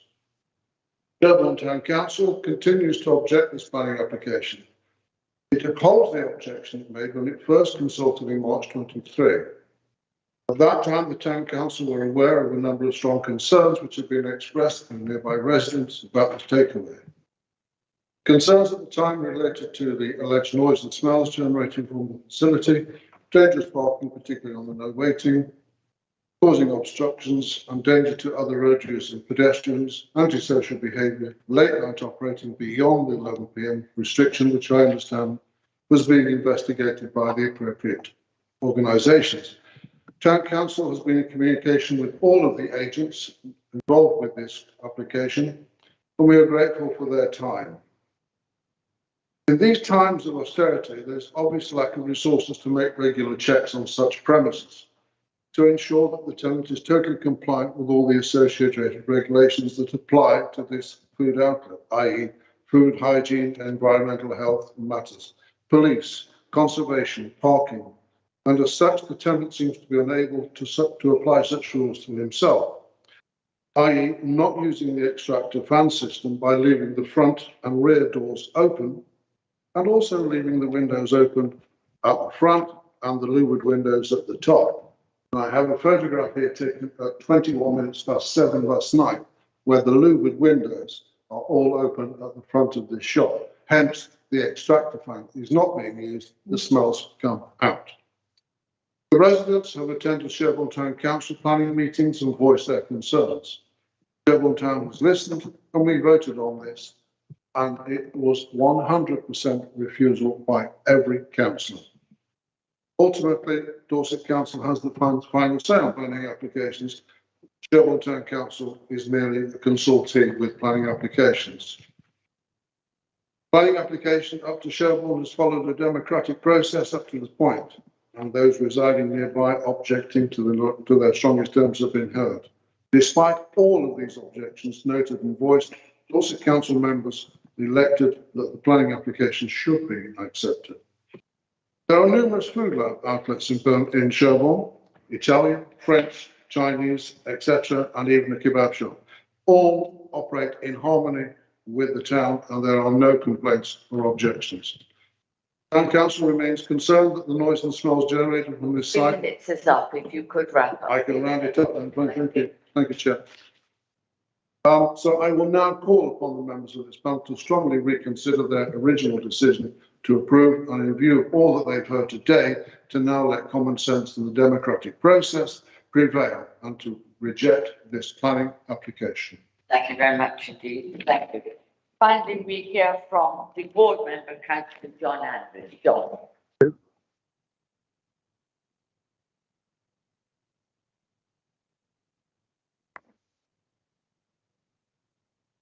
Thank you very much, Chair. Councillor John Andrews, Sherborne East, the board member where this plan application is to be decided.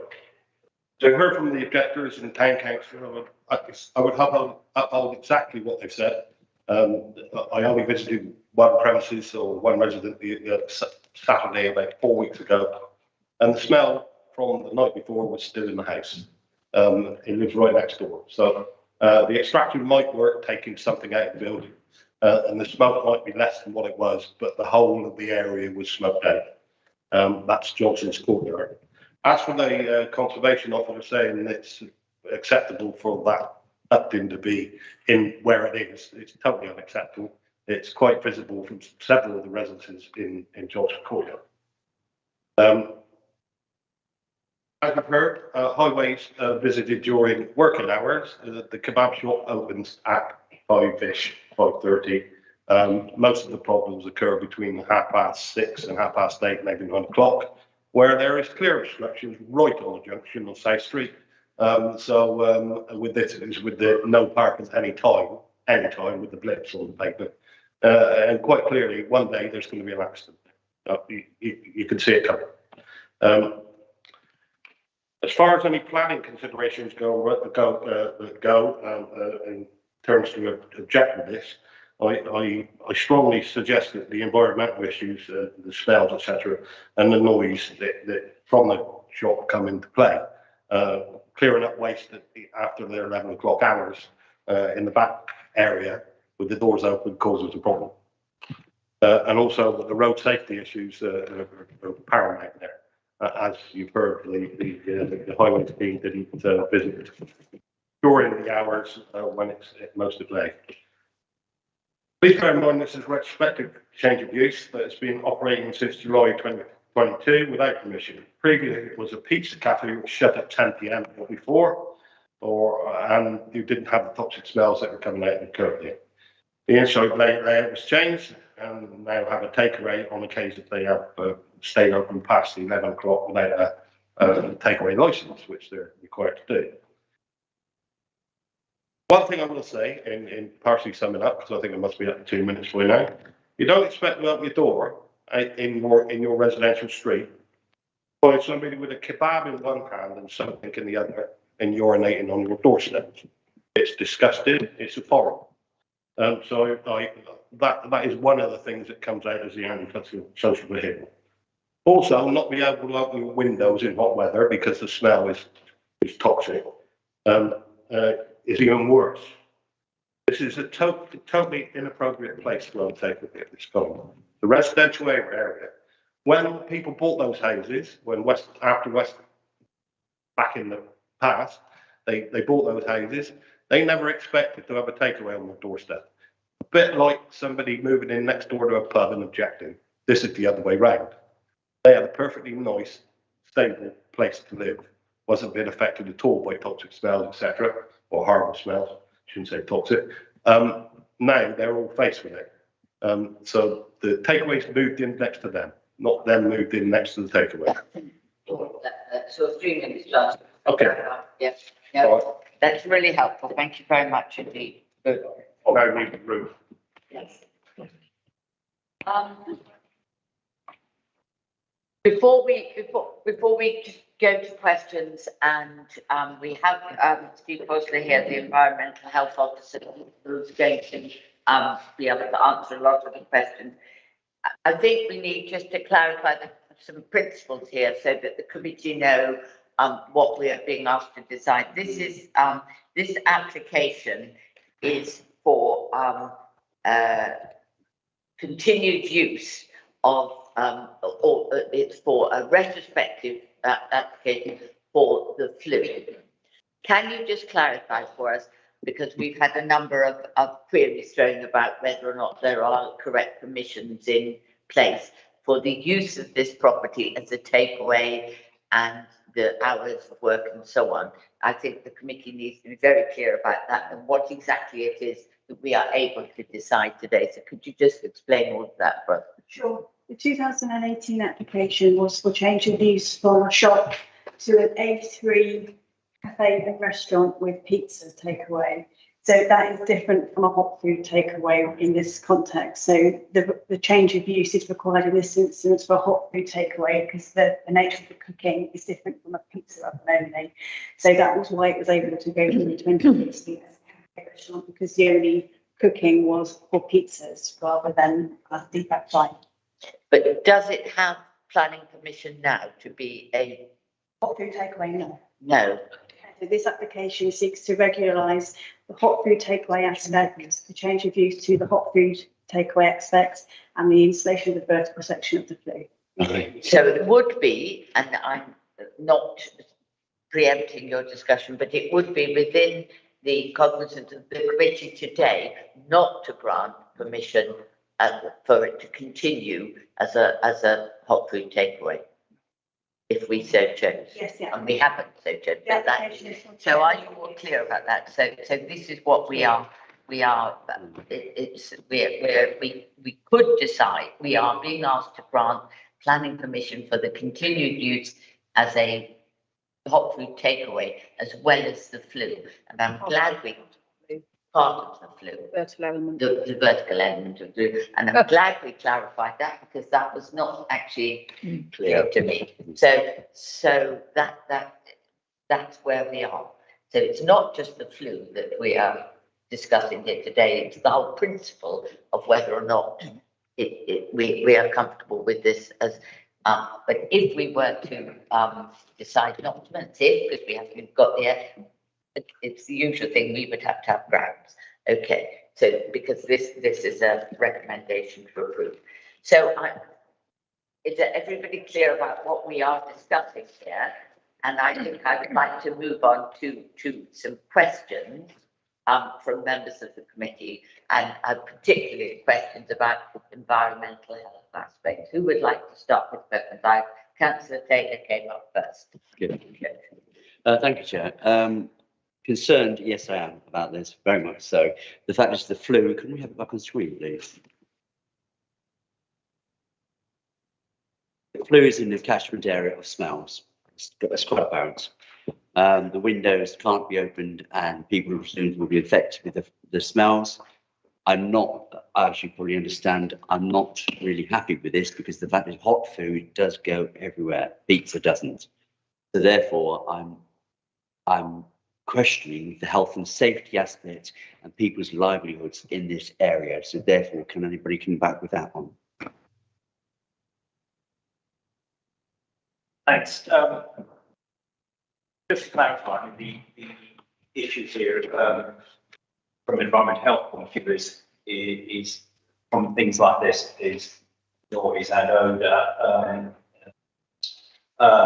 Those are somewhat in a nuanced way different from health and safety. But anyway, with the application was received, Environment Health have regard to obviously national planning policy framework and planning practice guidance, but also specific guidance that was published by the government on securing adequacy of what's the word?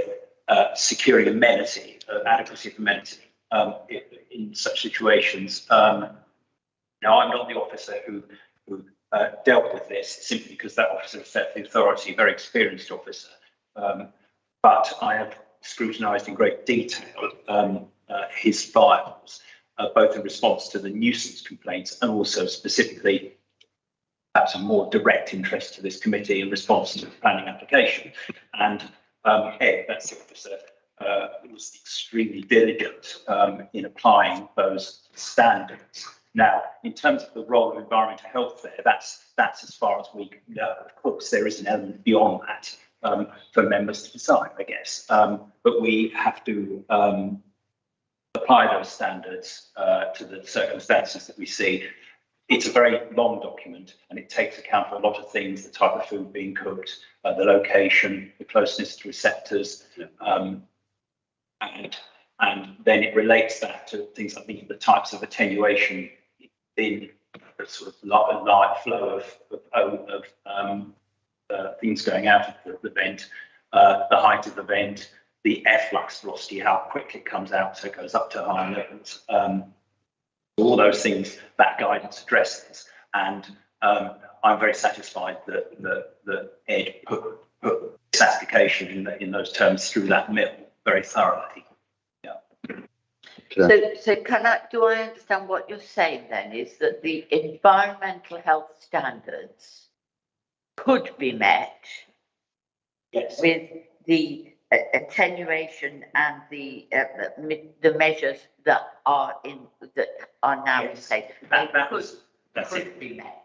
Yes. So so we're not saying they are being met, but we're saying that they could be met, that properly used, this kit could meet environmental health standards. That's it. And sorry, very quickly, it needs to be borne in mind that this discussion between environmental health and the applicant as somebody running food business, and then more latterly as a planning applicant with that applicant and their consultants and so forth. That's been unfolding in relatively recent months. And part of it includes the proposed conditions relate to frequency of maintenance, which the applicant touched on this. That it's not the case that we're saying that, oh, well, everything would have been fine or something like that. These are controls that are being developed and shaped, taking on board the guidance in response to this application. Additionally, I'm talking about the health and safety, it's the amenities and well-being of the public, the residents. I think does that get taken into consideration as well, because the residents are obviously being affected by this. In terms of the owners and noise, yes, but other considerations would be material considerations that we would comment on from environmental health. Yeah. Thank you very much. Yes, thank you. Councillor Fry. Thank you, Chair. Steve, good afternoon. It's Councillor Les Fry, Dorchester West. I'm particularly concerned in the notice that the applicant had to run the fan on the extracting equipment at flat out at level 5. I'm particularly concerned because that's the noise. Would there be a noise generated by that motor from that out there? So could that be a public nuisance in itself? If the motor wasn't run at that thing because there was complaints of that, then that would obviously conflict with the guidance. Indeed, very valid question there, and that one popped into my head very quickly, and I was reviewing the work that's been done here, and the noise report that accompanied the application is predicated on flat out running for that reason. Again, Ed received and reviewed that noise report, and I've reviewed what Ed's done. I agree with your instinct that something running flat out is, it's like anything, like cars, I think is that ideal. but I don't think that, and it may mean that such a device might wear out quickly or whatever, but I think we would struggle from an environmental health performance because of that. We're not happy. Are we not leaving ourselves vulnerable there? I mean, I've worked in a previous role. I dealt with the issues of the sound of the hum, the extractor units, not that far away. And the sound of the hum, the extractor units actually caused the community problems, the noise, the mental health, because you hear this drone all the time. Have we not done any calculations on hearing that motor at full throttle? We can say I'm very hard of hearing. I'm hearing these. I'm sorry, do I say that? Do we have any figures, any calculations on the sound that was very flat out what the impact of that on the neighbours? Taken into account. Yes, they're in the noise report. I can't put the magnitude in terms of sort of numerical numbers, and it would be somewhat meaningless in our context to do so. But those to use an informed term, those decibel levels, if you like, the term people often use in terms of the rating of those fans was taken into account and factored into those calculations. Now, of course, nobody, and it's an important point, nobody can guarantee that a particular premises won't lead to a statutory nuisance or will be perfect. The role here that the environmental health is to look at it in regards to the appropriate standards. And again, just like there is for the odour, there's a British standard that relates to noise from commercial plumbing potentially affecting domestic premises. And Ed and then I have looked at that report, having close regard to the official standard, call that the British standard, and the report is acceptable, and its findings indicate that the situation in terms of noise would be acceptable. That doesn't mean it would necessarily be perfect. It doesn't mean inaudible ever, but the standard is the standard to which we have regard to, and it's not for environmental health to venture into the realm of opinion about it. We look at the standards, apply those professionally, and then make a recommendation. Can I just bring Kath in here, please? Point of clarification is that one of the wordings of the conditions ensures that there were no changes undertaken to the equipment without consulting with us first. And so currently it is considered to be satisfactory with regard to noise mitigation and odour mitigation. It has to be maintained. And if we want to make any changes, then those changes have to be provided to us. We would then consult environmental health. So that would ensure that any, if you had to replace the equipment for whatever reason, that it continues to provide the current level of noise and odour mitigation as currently demonstrated in the report, which is deemed to be satisfactory. That's really helpful. Now, we heard last night that the louvres were open and the things, and the fan was running. What would the impact be on the efficiency of the fan and the extractor unit if the doors or windows were left open by any means? Yeah, I gather that having looked through the reports that were sent to Ed, my predecessor in this regard, that yes, if that happens, that could compromise the effectiveness because the system, as is the case in many such premises, is predicated on a powerful fan somewhere pulling air through, pulls all the air through all the various apertures on the building, doors, windows, etc., and then shunting it through a controlled outlet where you've got mitigation and abatement. Of course, if you open things like louvers, what you can do is that fan is then, to some extent, just sucking. If you don't watch it, you're just creating a short circuit. And clearly, I believe that was one of the elements of the conditions that it needs to operate without that happening. I say I believe. I'm not being evasive. I just can't quite remember.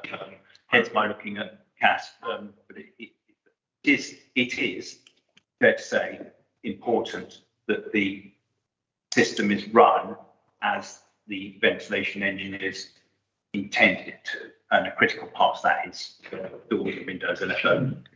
Thank you. To Councillor Heatley.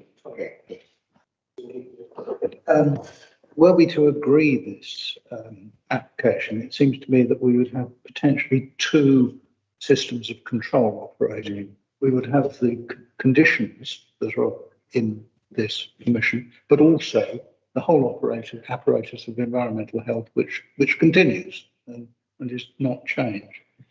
The planning conditions are slightly unusual. I mean, most planning conditions, you do them and you finish them, and it's something that's incorporated in the building and it's over with. These planning conditions are eternal. You have to go on knowing that this equipment is working and so on and so forth.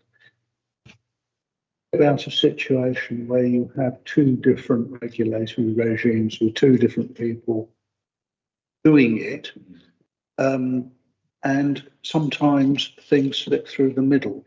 Now, can you tell me how this is going to be enforced between you, as it were? Thank you, Councillor Heatley. In terms of planning conditions, it is quite normal to have conditions that have to be complied with after the implementation of the scheme or measure. So that's something that we can secure through the condition, because to make the condition enforceable, we need the measures to be completed in full, and then they need to be maintained in that way for the mitigation to be effective. So in terms of conditioning, that is an effective way of conditioning.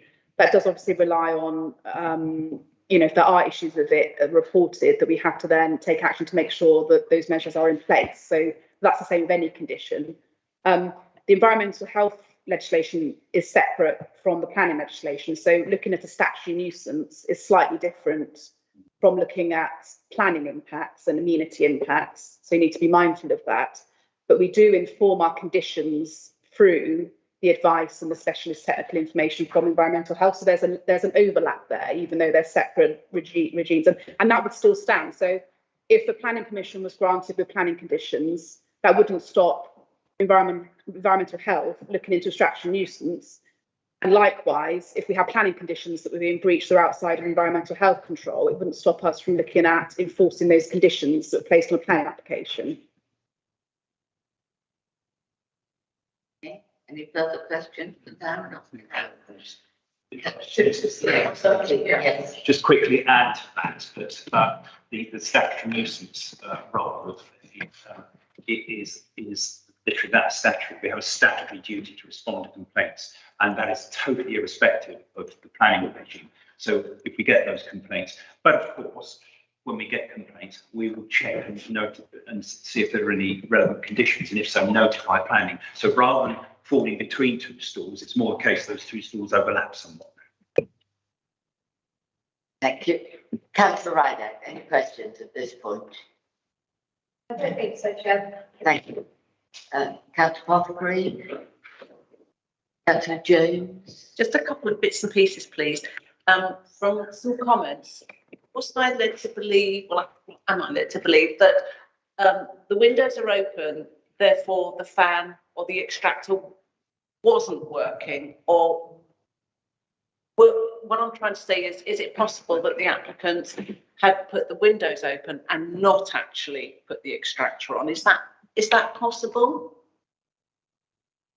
Possible. Well, it's physically possible because they obviously have control of the switching on and off of the system, and I guess ultimately, speaking entirely without any imputation, but if somebody decides to have a louver open and switch off the machine, then that situation can arise. But my understanding is that would be a breach of conditioning. Also, if nuisance investigation took place, that would be a factor to consider. Okay. And in respect of 6 monthly checks, is it right that perhaps the fish and chip shop has 12 monthly and this particular unit just has 6? Is there a reason for that? Because I rather feel that the applicant feels that they are being picked on or unfairly treated in that respect. Can you comment on that?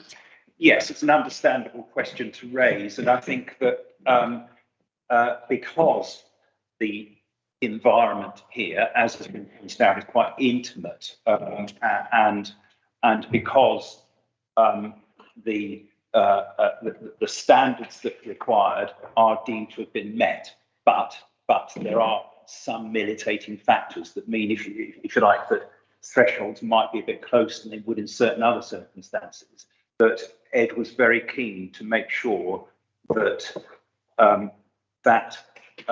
maintenance schedule was in place, because in this particular case, mainly because of the physical layout and circumstances, that would ensure that the ongoing standards that we seek would be secured. It's certainly not the case that, how can I word this, that this particular application in that regard was looked at unfavourably in any way. It's simply applying the standards and the recommended maintenance schedules that go with the guidance that I was referring to earlier. That where there is slightly perceived high risk, we would go for more frequent maintenance. And of course, you will always find examples elsewhere where, for a whole host of reasons, one of which may be that they've not had a planning application for 20 years, there won't be such rigorous conditions there. Yeah. But obviously, we have to. So would you happen to know how many residential units there are around the fish and chip shop as against this particular outlet at all, or not really? I was just thinking if there was any type of comparison, because I would have thought you'd have had very similar smells or food smells anyway. If not, don't worry. Thank you very much. Do you want to? I couldn't tell because my hearing was not responsive to you said. Yes, yes. Yeah, I mean, without any evasive, it's almost possible to comment on other environments and comparisons, other than to say that. Of course, in our course of environmental health work, whether it's food safety or the sort of work that we do in environment protection, we deal with a lot of premises, and there will often be what appear to be unfairnesses, but they're not. They're just simply the application of due process and law at different stages as the ages and time unfolds. And what planning can't, for example, do is go back to an existing premises that might go through the mill and have the same result now, but suddenly turn around and say, you need to have 6 months. So of course there will be inconsistencies, because that's how the system ultimately works, and we can only have regard to the current standards. And it needs to be remembered that, say in the case of a putative fish and chip, if there are problems, then there is a statutory uses regime to address it. So it's applied consistently to whatever we come across. Thank you. Councillor Penfold, do you have any questions?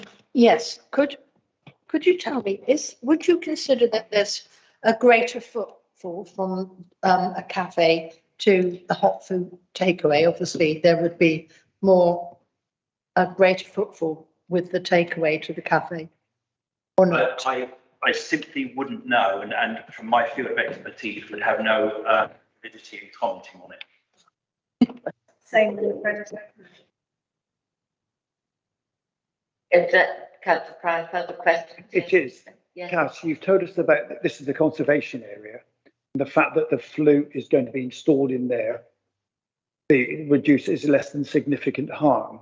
But the fact that it does cause public nuisance or upsets the neighbours, does that increase the damage it's causing in the conservation area? Do you see where I'm going on the question? Yes, in other words, this is the amenity impact in the context of it being a conservation area. So with regards to the less than substantial harm to the impact of the setting of the conservation area and the listed building, it's conservation's opinion that the vertical section doesn't add any additional less than significant harm to the impacts on the setting of the listed building and to the setting of the conservation area.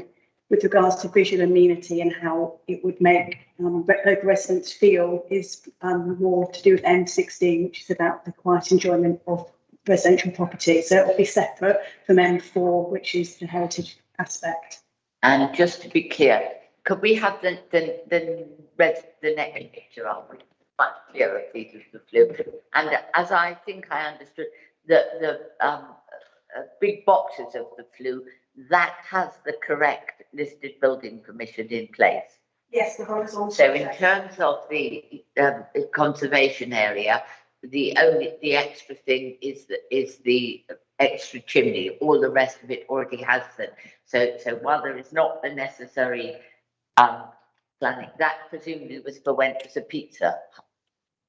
Yes, the level of extract wasn't the same, and so it wasn't needed to be vertical. Right. It's worth pointing out that the design is slightly different, just for transparency. Yes, but just to be clear, so the majority of that boxing has permission already. We're looking at the extra flue in terms of the impact on the conservation area. Mm-hmm. What doesn't have permission is the whole question of running a takeaway in this site.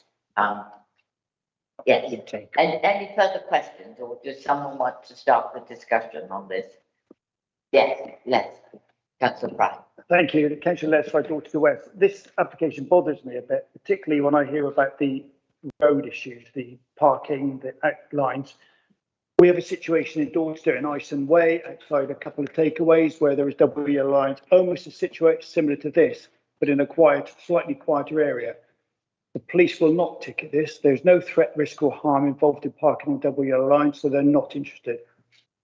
Trying to get highways officers out or parking attendants out won't happen because it's too regular. They come along, they give tickets, give half a dozen tickets, they walk on and the cars are back there again.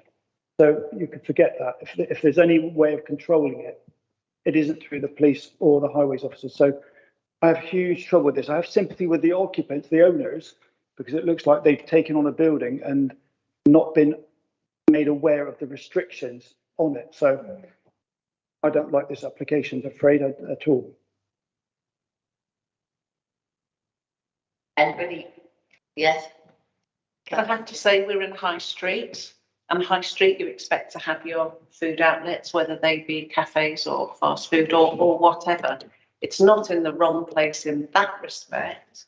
And I have to say I rather feel for the applicants. I actually feel as though they've been possibly picked on. I think that's the way they feel, and I hate to think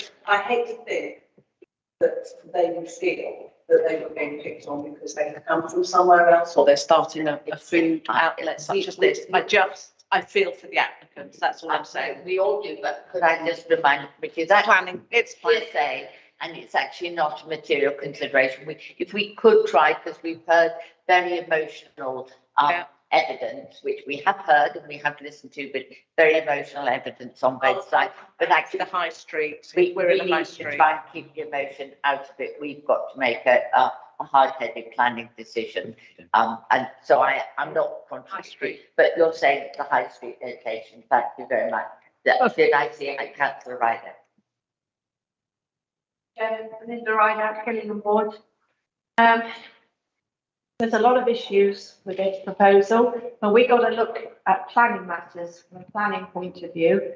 So as far as I can see, the extraction equipment's been upgraded, the noise and odour issues, says in our report, has been satisfactorily dealt with. So put those aside, and then we've got this planning application where there are conditions to limit the opening hours and to operate within proposed maintenance and operating schedule. So I'm disappointed that the applicant hasn't has done as much as they possibly can to mitigate circumstances, given that the new flue is in, because we've heard there are still issues where windows or louvers are left open. So I am disappointed there. But with this planning application, we have some conditions. We have the maintenance and operating schedule. We've got environment health team as well. So I think, should we approve this, there's two systems there that will clamp down and could shut the business down. So I'd be happy really to give them a chance. And if it doesn't work out. Is that a proposal to approve? Yeah, good, thank you. Anybody wishing to second that proposal? Councillor Penfold. Anybody else want to comment further? Yes, Councillor Prime. So, as previously said, I think we have a duty here. We bring in highways to talk about issues. We look at them there. We know that this is going to attract highway problems, highway issues, and I think we should take those more into account. I concur with Councillor Jones. it's a town centre location, it's a town centre, it's needed, but I just think this is the wrong location for this particular town and this particular street. So I cannot support this one. I'm with you 100% that we've heard about the parking. I mean, we've heard about two things, the antisocial behaviour and parking violations, but it's very clear that it's not the role of planning to address those issues. It's not the role of planning decisions, or indeed the planning committee, to obviate where there are other regulatory regimes. So it's not the requirement of a planning application to deal with bad driving or parking on a yellow line or antisocial behaviour. Now that may feel counterintuitive, because if we say yes to this, we've said yes to something that we've heard evidence that it generates those things. But we are the planning committee, and if those, and I say it, I'm not for the moment suggesting that I don't believe them, but the fact that there is activities take place, that then becomes a police matter and a parking matter, not a planning matter. You're whispering, would you want to come in here? Yeah. I think it's important to note that the general amenity of the area is a planning consideration. So we need to consider the impact of the proposal on the neighbours. That's part of the consideration of the change of use. But we have to, if we're thinking that there is an adverse impact, evidence that, so that if we are in an appeal situation, we have the evidence to say that there is an unacceptable impact on those neighbours. So that's what we'd have to quantify and qualify in terms of the decision. So we have the conditions that are in place through the advice on environmental health are framed to protect residential amenity. That's their purpose through the planning application process. So it's not right to say that residential amenity is not a consideration here. That's exactly one of the key considerations. Just saying that the fact that there is antisocial behaviour. Oh, sorry. In terms of antisocial behaviour, absolutely, and we have to be very careful about that, because having the evidence to know it's exactly from this premise can be very tricky to prove without that sort of evidential evidence that says it's definitely generated from this use. I'm not saying it isn't or it's not, but we'd have to be careful attaching weight to that. So we've had other situations in other towns where antisocial behaviour has been cited, and sometimes those reports can be from other places. So the amount of weight we can attach to that in this situation, I think, is limited with the evidence we have in front of us. Not to say it doesn't ever happen, but in terms of sort of placing weight on that, it's difficult, and it is policed for, by the police, basically. I don't know, but it's not. Chair is absolutely right in saying that it's not for us to seek to mitigate that. It's looking at the impacts of the use in terms of its neighbour amenity impacts. Different weight could be attached to that, but the main key issues here are the odour, smell, odour issues, noise issues, and the actual use of the building, rather than what people might be doing once they use the premise and then are in the high street, basically. Yeah, so we need to stay focused on that. So, but I've understood your reservations. Sorry, I had Councillor Taylor and then Councillor Jones, and then I think we're. Again, I come back to the fact of the residents, amenity to the residents. I'm feeling very strong about this, because the residents are being dealt with a bad blow, really, because they're living above premises, which is endangering their lifestyle, their mental health, their well-being, and also the fact that I noticed on the applications that they've got 2 floors, which I'm not making use of anymore. They can't get access to it. It's just is that a health and safety issue? Sorry, there's 2 floors above the building which they're not using. It hasn't got a staircase to it. I'm just wondering if that's a health and safety issue or fire. I can't talk on. The premises would have had assessment by a fire officer. Yeah. But coming back on the health and safety, the fact is that what Councillor Fry was saying, so I'm Councillor Taylor, Chelmsford Area, to say it properly. Where am I going with this? The fact is that we have with the licensing officers in our council, they will go and inspect premises, and they do to see if there's any encumbrance to the people of the area. So the fact is that if there is a problem, which there is by the sounds of things, therefore can we not have the licensing officers inspect it out of hours? Yeah. We've consulted with licensing, and as it's not opening past 11 o'clock, it doesn't require a licence from our licensing department because it's not operating as a late night food provision premises nor providing alcohol, so a licence isn't required. Yeah, that was a concern. Thank you. Yes. Sorry, Chair. And just, I think some of those concerns are probably covered by building control as well in terms of access, are probably a little bit outside the scope of the change of use. But still relevant. Fine. Just I noticed it. Thank you. Thanks for popping. Thank you. Gillingham Ward. This is an extremely difficult application, very emotive, and to be honest, I feel sorry for everybody involved. It's obvious to me that the restaurant owners are very good at their job, which is why they have so many customers. It's also obvious to me that they are trading from the wrong place. And I think having now built up a following in the town, I think they probably would be better to move to somewhere, a small industrial estate or something, where they won't have any problems with neighbours. I do feel very sorry for the neighbours, actually. It would affect their amenity dreadfully, and the antisocial behaviour is very threatening. So, the only course of action, as far as I can see, is for the applicants to take their very successful business and move it to somewhere else in the town. So I have to vote against it. We've had a proposer and a seconder. I'm reluctant to prolong this too much further. Who's dying to come in? Councillor Jones. If we choose to pass this, could we impose a condition that they must litter pick their own takeaway wrappers, food from the surrounding area? Could that be imposed? And could the timings be changed to a 10 o'clock finish rather than a 10:30 on Tuesday? Litter? It wouldn't be reasonable or necessary in planning terms to apply a condition of that wording and very difficult to enforce. And with regards to opening hours, the opening hours that are in the proposed condition are what the operators have requested to operate their business in the way that they wish. So that's what's before us. Could we alter that? Would that be unreasonable? I'm not saying. I think if you're looking to alter it, you have to have justification why that half an hour isn't acceptable, because it's not an excessively late opening time as it is compared to some takeaways.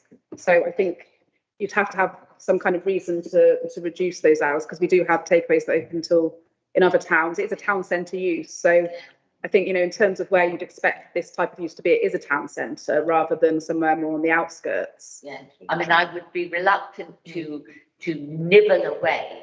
I mean, either this business is acceptable or it's not. Yeah. And if it's acceptable, let's not nibble away at it so that it just makes it harder for them to make a living.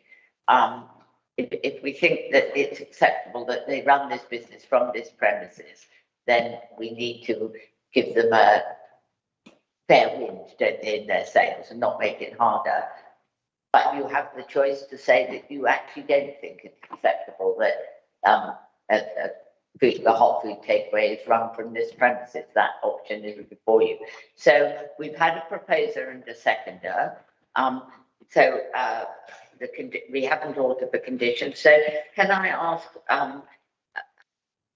for a show of hands, please, for those of you who support the granting of this permission as outlined in the officer's report? All those in favour of granting? 1, 2, 3. All those against?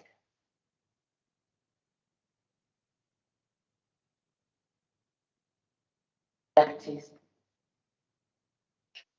Anybody abstain? John's not here. No, it's not. He doesn't get the vote. He's probably gone home now. carried, but I'm not, yes, that's carried. I was wondering about whether I was going to vote on this occasion, but I think I won't, because it's on the night page and we've had a good discussion on it. Ladies and gentlemen, that application is then currently carried. It seems to me that that's a good moment to take a break. And when we do, we will remind me, or we must resolve to run over our 3 hours. 15 minutes, is that enough time for you to have a break? Yeah. Yes, good.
Back in business, we are back in business. No. Committee is, excuse me, sir, the committee is in session. Phrases. I think the debate was around how John was going to get home. Right. And if he's nice to me, I might take him home. If he's not, then. Yes, but then you're walking, John. Before we take our next agenda item, it is evident we're going to run over our allotted time. Can I have a proposer and seconder that we extend the time of the committee? I have Councillor Jen, Councillor Penfold. How long till? Well, it takes as long as it takes, Councillor Fry. It's in your hands. Yeah. Can I Really? can I 1 minute meeting and get to number? No, do that later, David. No, The next break. Yeah.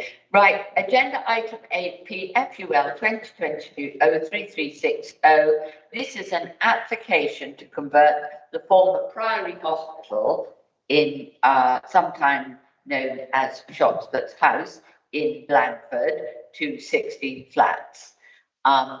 This has a slightly complex planning history, but it's been laid out very clearly in the case officer's report, and it is a recommendation to refuse. Richard Temple, if you'd like to give us your report, Richard. Thank you. Thank you, Chair. Yes, as the Chair said, this is former Priory Hospital, Fairfield Bungalows. It was formerly owned by Dorset Council and sold to the current applicant, I think in 2020 or 2019. Anyway, this is the site. You may be aware of this. We've got Fairfield Bungalows on this side, going Kennington Drive on here. Then the access is on this section here going in. And there's a separate access here into Priory Hospital. The beach is just before, and there's residential dwellings in there. This shows a bit more of this. It shows a more detailed side of the access. So you go in on the left and then out on this side, straight onto the Fairfield Bungalows. And then this shows the internal access actually into Priory Hospital from the road, but also accesses the beaches. This photo here, it was taken earlier when the application was first submitted. And this photo was taken more recently with the Priory Hospital is actually occupied now by Dorset Care Dorset, sorry, I'll keep getting that wrong. Just to show you this photo here, there was an objection from a member of the public living in a house that is looking at the hospital here.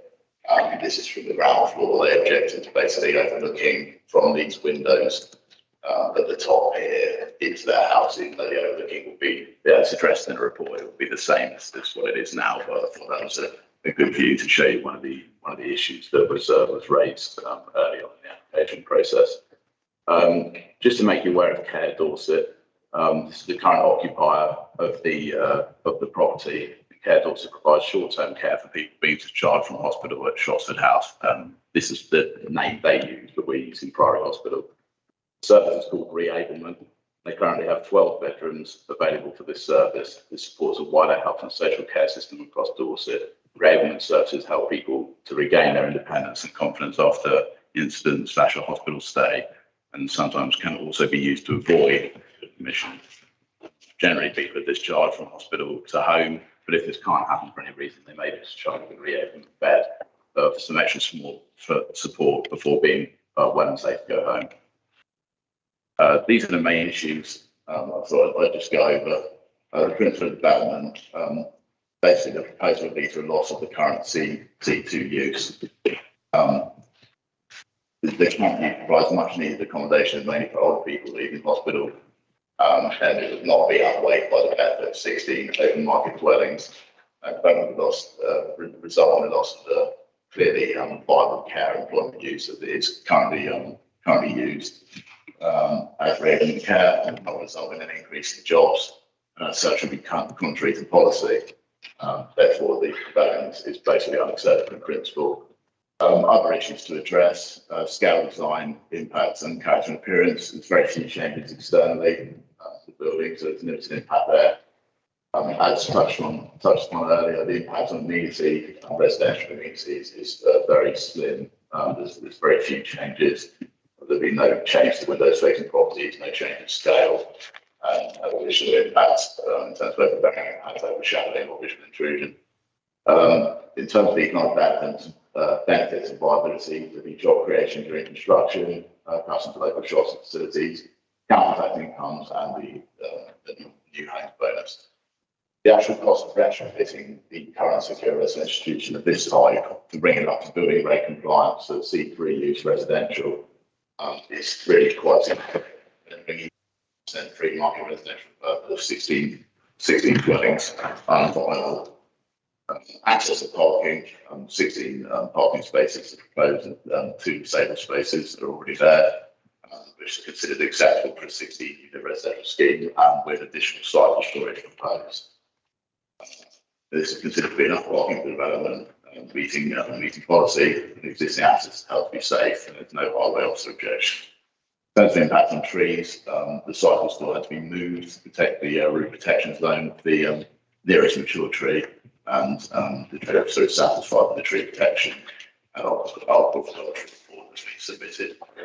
In terms of the impacts on public rights of way, there's a trailway to the rear of the property. The development will increase the size of the building, no physical impact on public right of way to the rear, so there would be additional use of the public right of way with residents rather than people that live in the use as it currently is. Just to give you an overview of the proposed development, so you can see there's very little external change. Just from the balconies to the rear here, overlooking this trailway here and the recreation ground, which I think is the cricket ground. And it's going to be in this area down here shows the cycle storage and the waste storage facility for the residential dwellings. This gives an overview of the current ground floor is actually going to change it's going to be very few changes. There's already landscaping to the front, parking, and then landscaping at the back and shared garden area. And that's basically what's proposed. So it's internal rejigging to create the flats, but obviously at a high cost given the way it's built currently, as touched on previously. And that's the elevations as it was or as it is. And this is the elevations as they'd like it to be. So it's just the balconies at the back, some small changes to the fenestration at the front of the building. And there's a cycle storage and bin storage as well, as shown. It's just a small slide to show presumption in favour of sustainable development. Obviously, we don't believe we're not of the opinion that the loss of the jobs and the current use is sustainable development, but it's always important to think about this in any recommendation we're making. And just to conclude, the current use supports the functioning of hospitals by freeing up beds and supporting older people to leave hospital.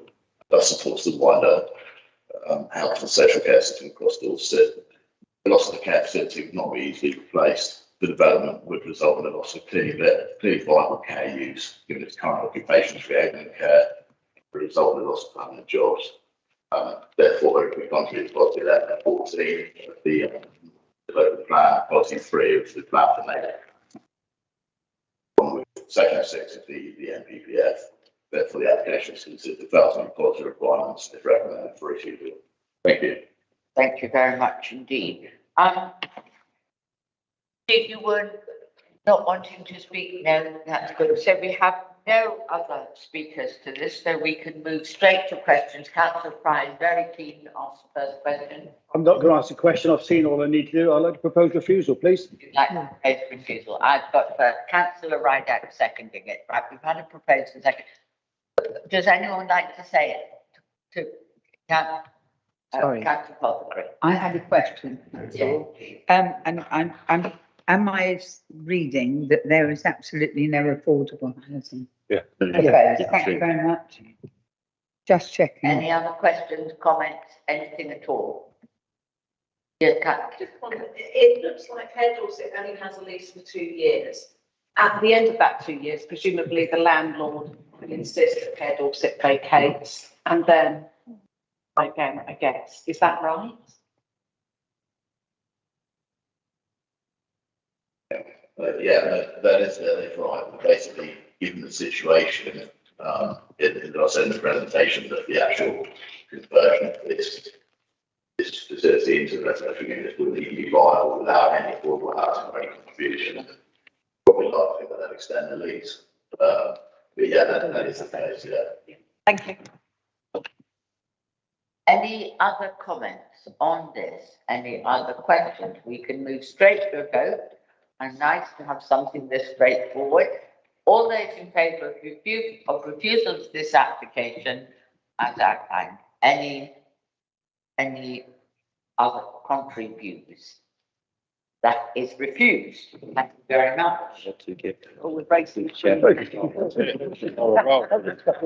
Moving swiftly.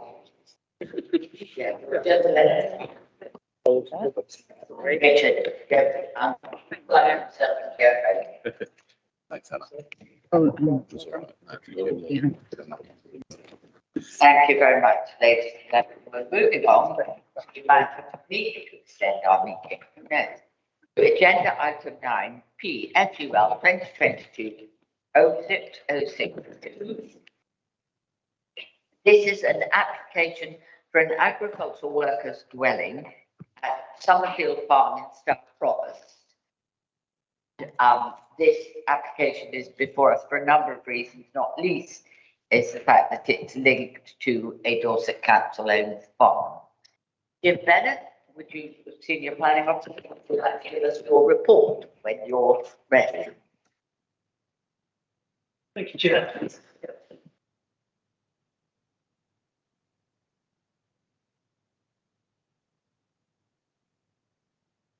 As you've intimated, this application relates to land at Summerfield Farm, that's Leyland Stour Forest, just south of Stour Forest actually, but within the open countryside to the south.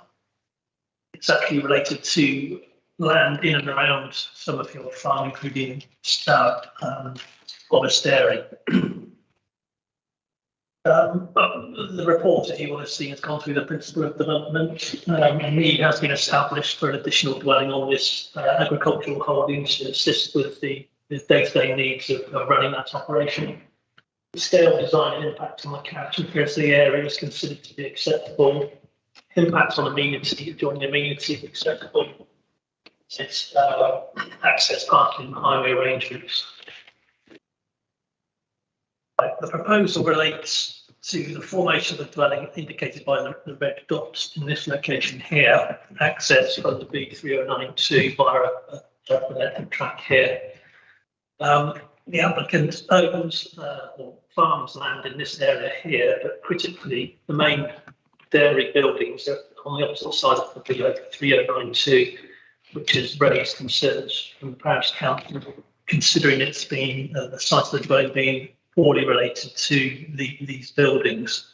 The applicant also farms land in and around this area here, which is under the ownership of Dorset Council. He's actually a tenanted farmer who has a tenancy agreement up until 2035 and likely to be longer than that. But the query arises over the ability of the applicant to develop a dwelling on Dorset Council land if he doesn't thereafter actually own the land on which the dwelling will be situated. So this indicates the extent of the dwelling and its curtilage access from the B3092 south of Summerfield Farm here. My understanding is the applicant owns land to the west, which will be readily, is reasonably well related to the dwelling, although the main farming operation will in fact occur on the opposite side, that's the B092, that's the existing Stour Forest Dairy. This indicates the footprint of the dwelling and its curtilage access from the architect.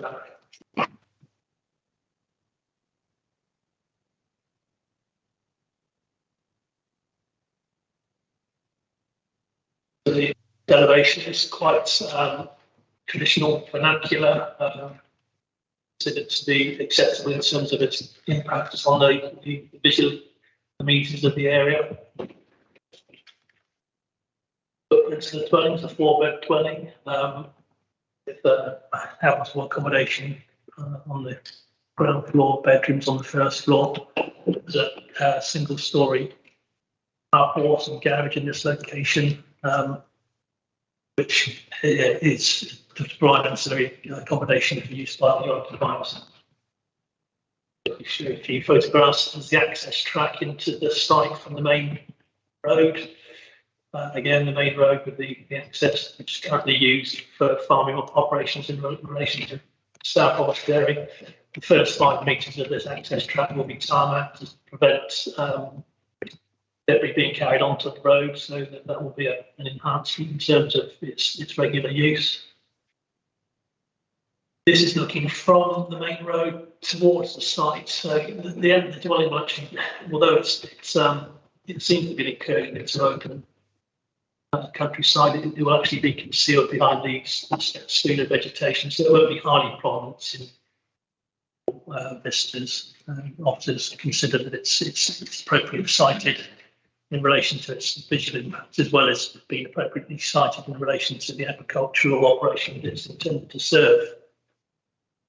This is from closer to the site of the dwelling, back towards the main road, and this is some mention has been made about an agricultural building which received approval process conversion. It was converted to a dwelling some 6 or 7 years ago. That's no longer in the applicant's ownership. This is the site of the dwelling. There's some hardcore here being tipped, and maybe for the track, I'm not sure, but this just shows that the site is quite well contained by screening vegetation.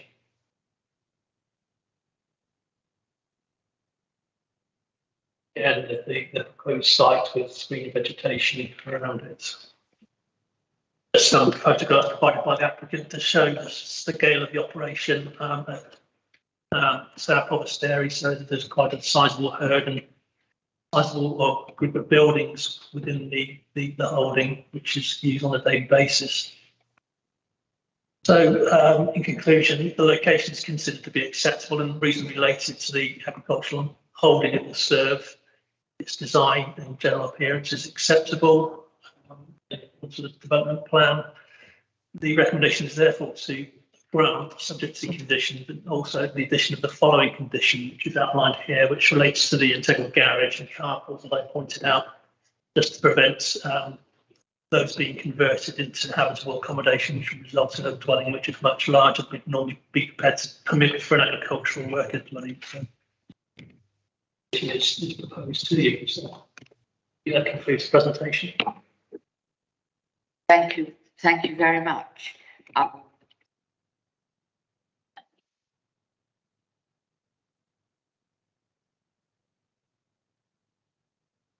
Why do we have that? Oh, it's curated, so.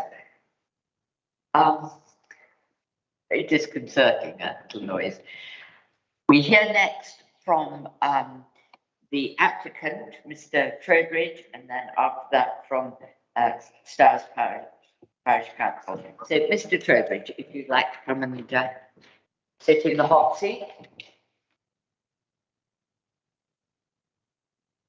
Thank you, Chair. Good afternoon. Bear with me, this is about my comfort zone. My wife and I are dairy farmers. We're not developers. This application, this dwelling has been sought after the growth of our business. Last year we turned over £1.8 million in the local economy from the sale of milk and rearing of calves. We employ a team of 4 full-time people, 2 part-time people, and the scale of our business now has come to a point where we can't manage it with more people living on site. I can give you numerous sort of occasions when just in the middle of the night there just aren't enough people to cope without having to be on call 24 hours a day, 7 days a week. This is just part of dairy farming, but I just want to give you a bit of an image of the wider scenario. Provost Farm, the council-owned farm that we rent, which is our primary, where we milk the cows, which represents, I think, 200 acres of the 800 acres that we farm, which is made up of other landlords.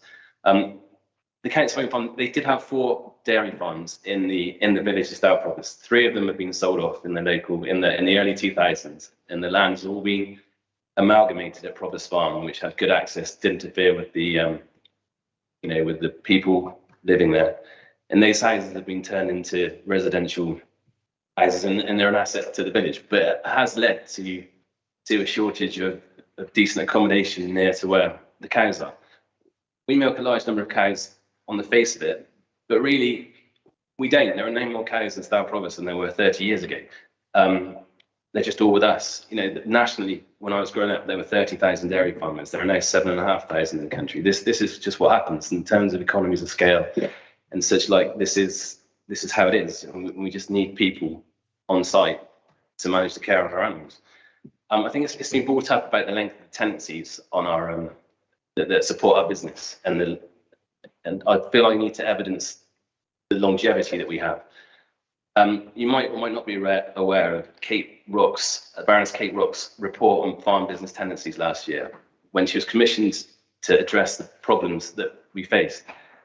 And I think in 2021, the average length of tenancy that was issued was 3 years. This is just how the industry works now, and we mitigate this risk, and we have done for the last since 2004 by having multiple landlords. Sometimes we lose one, sometimes we gain one. We're always looking to manage that. But some of those short-term tenancies have run since 2009 and continue to run. Just because on paper they're short-term doesn't mean that we don't have longevity or security. They are just a sign of the situation we face. I don't want to hold up too much of your time, but I'd just like you to consider the bigger picture and almost understand the need that we face for the care of our animals in the sort of the constraints and the environment that we sort of run our business in. Thank you very much. Thank you very much indeed, Mr. Trowbridge. For a man who maintained he was outside his comfort zone, that was a really helpful and interesting 3 minutes. But thank you very much. It's just the sort of thing that this committee needs to hear. We hear next from Polly Patrick, representing the Stowers Parish Council.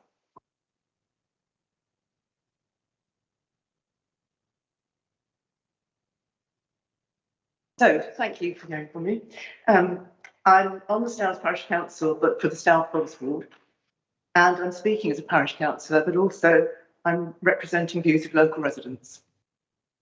Having perused all the associated paperwork for this planning application, we would like to express concerns over the perceived need for the additional dwelling on the Summerfield Farm site. As has been documented, the farm business is operating with a number of tenancies and farm agreements, with only 5 hectares of land actually owned by the applicants, which is Summerfield Farm. This means that the long-term use of these sites cannot be guaranteed and places the long-term viability of the business based at Provost Farm in doubt. The first independent report from Land Sense Professional concludes, and I quote, "This proposal only partially passes the Council's financial test at Policy 33C, but due to the specific circumstances surrounding the applicant's proposals are unable to meet the test in its entirety." And in their second report, replying to the Kernan Essential Needs appraisal, they confirm this conclusion, reiterating that, I quote, "We believe the enterprise to which this dwelling relates has limited prospects from this location, which would potentially leave an agriculturally tied building on 5 hectares of land, which may at some point in the future be unrelated to the business. The functional requirement is based on the assumption that the council tenancy at Provost Farm will be renewed, and that is not guaranteed at present, and circumstances could be significantly different in 2035.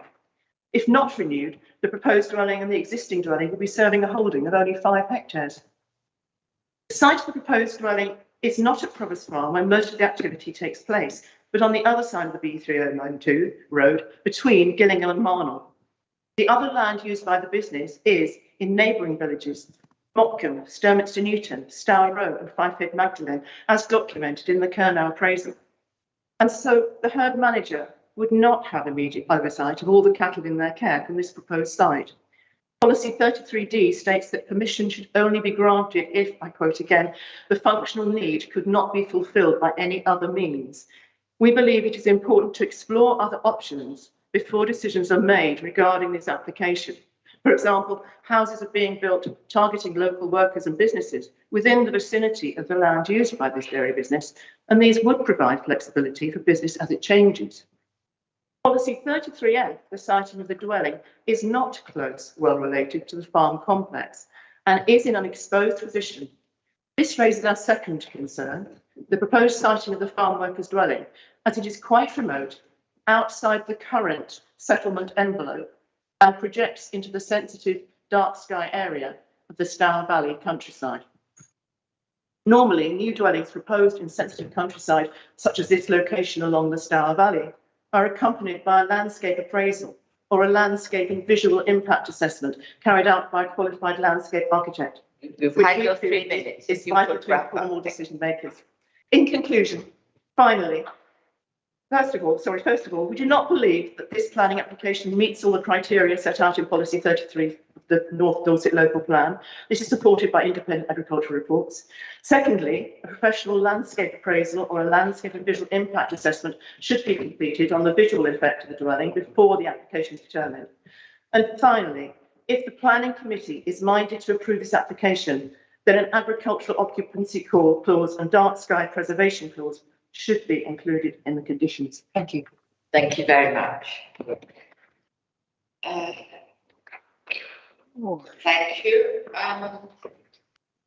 That's the public statements for this application. So we now go for questions, and I think we can start with quite a number of questions that were raised there in the parish council presentations. First of all, the matter of the apparent insecurity or the suggested insecurity with the tenancies. Would you like to explain that to the committee? A fairly lengthy section in the report from our own council estates team, which relates to the tenancy agreements with the applicants. It's projected that tenancy agreement will go to 2035, and the estates department see no reason why it won't be, because the tenant has been a good tenant thus far. There's no indication that they have invested in buildings on the site. They've taken good animal welfare practices on the site, and there's no indication to our estates team as to why that tenancy agreement can be extended. And indeed, the applicant has suggested that it's likely to be extended. They will be seeking to do that, and I believe they have other tenancy agreements on other parts of the land, not just Dorset Council. There is land to the west of the main road, which the applicant has access to, which is indeed much better related to the site of the dwelling. So I take it that the dwelling is poorly related to an agricultural holding. It is also reasonably related to the main farmyard area at Forest Dairy, so it's within an easy 2-minute walk of that compound. Good, that's very helpful, thank you. Now, just very quickly, so we have a landscape condition, but you did not consider that a landscape impact assessment was necessary on this occasion, is that right? That would be. Site's not within a designated landscape, it's not within an area, and that would be, we might normally have one. But really, for independent dwellings, we wouldn't insist on an LVIA. It's usually larger scale developments. We did insist on that. That's helpful. Thank you very much. Questions from members? Questions for clarification? Is it while you're thinking? No questions. While you're thinking of questions, do we? I should know the answer to this, but do we have a lighting condition, a dark skies condition? And if not, no. Would it be reasonable to put one? We don't have a dark skies condition, but it's not within any designated dark skies area. All right, a lighting condition, then, not a dark skies. Yeah, we could have it just Seems onerous for single dwelling. But it's a dwelling in the countryside. We could, if it's related to lighting around the immediate curtilage of the dwelling, we could ask for a condition just to clarify exactly what external lighting might be proposed. Yes, yes, it's just to, yes, I would find that helpful. You think it's onerous? What does the committee think, if you're minded to? What do you think a lighting condition would be? Only if it's necessary. You don't think it's necessary? No, committee don't think it's necessary. Were you going to say something? No, I said it's quite isolated. Yes, it is. Yeah. Chair, it's a statement rather than a thing. Yes.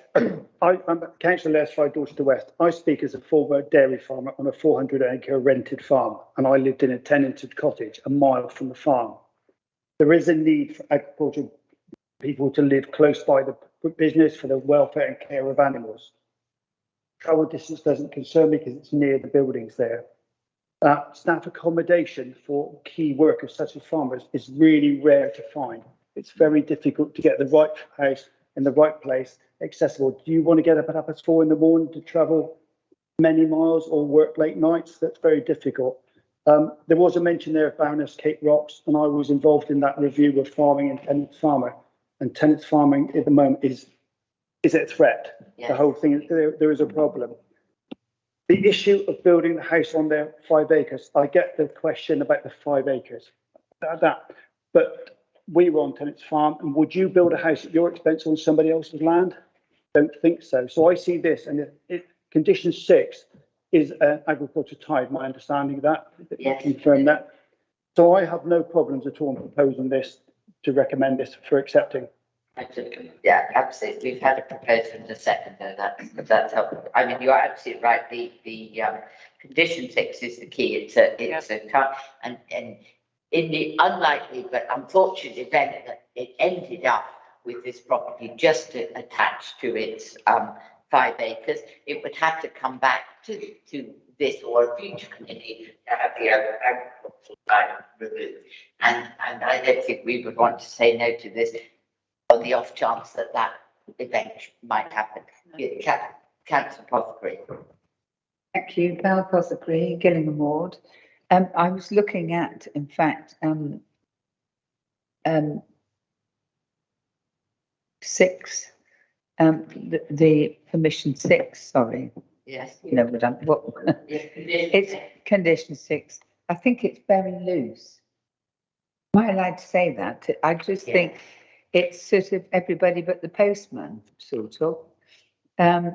Solely or mainly employed or last employed prior to retirement in the locality in agriculture or in forestry, dependents of such a person residing with him, her, or a widow or widower of such a person.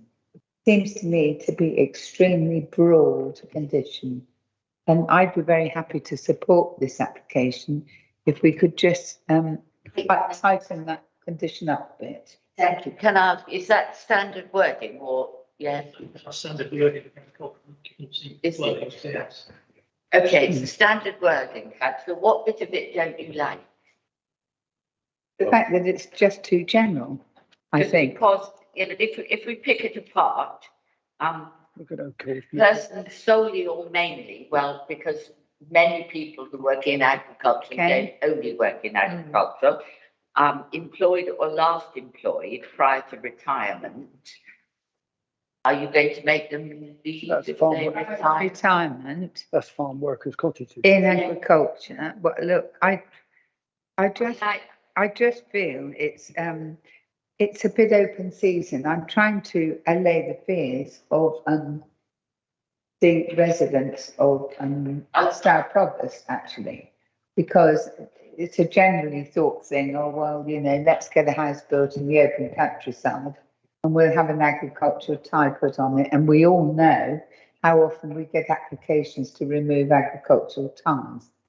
So I'm just thinking it's a little bit loose.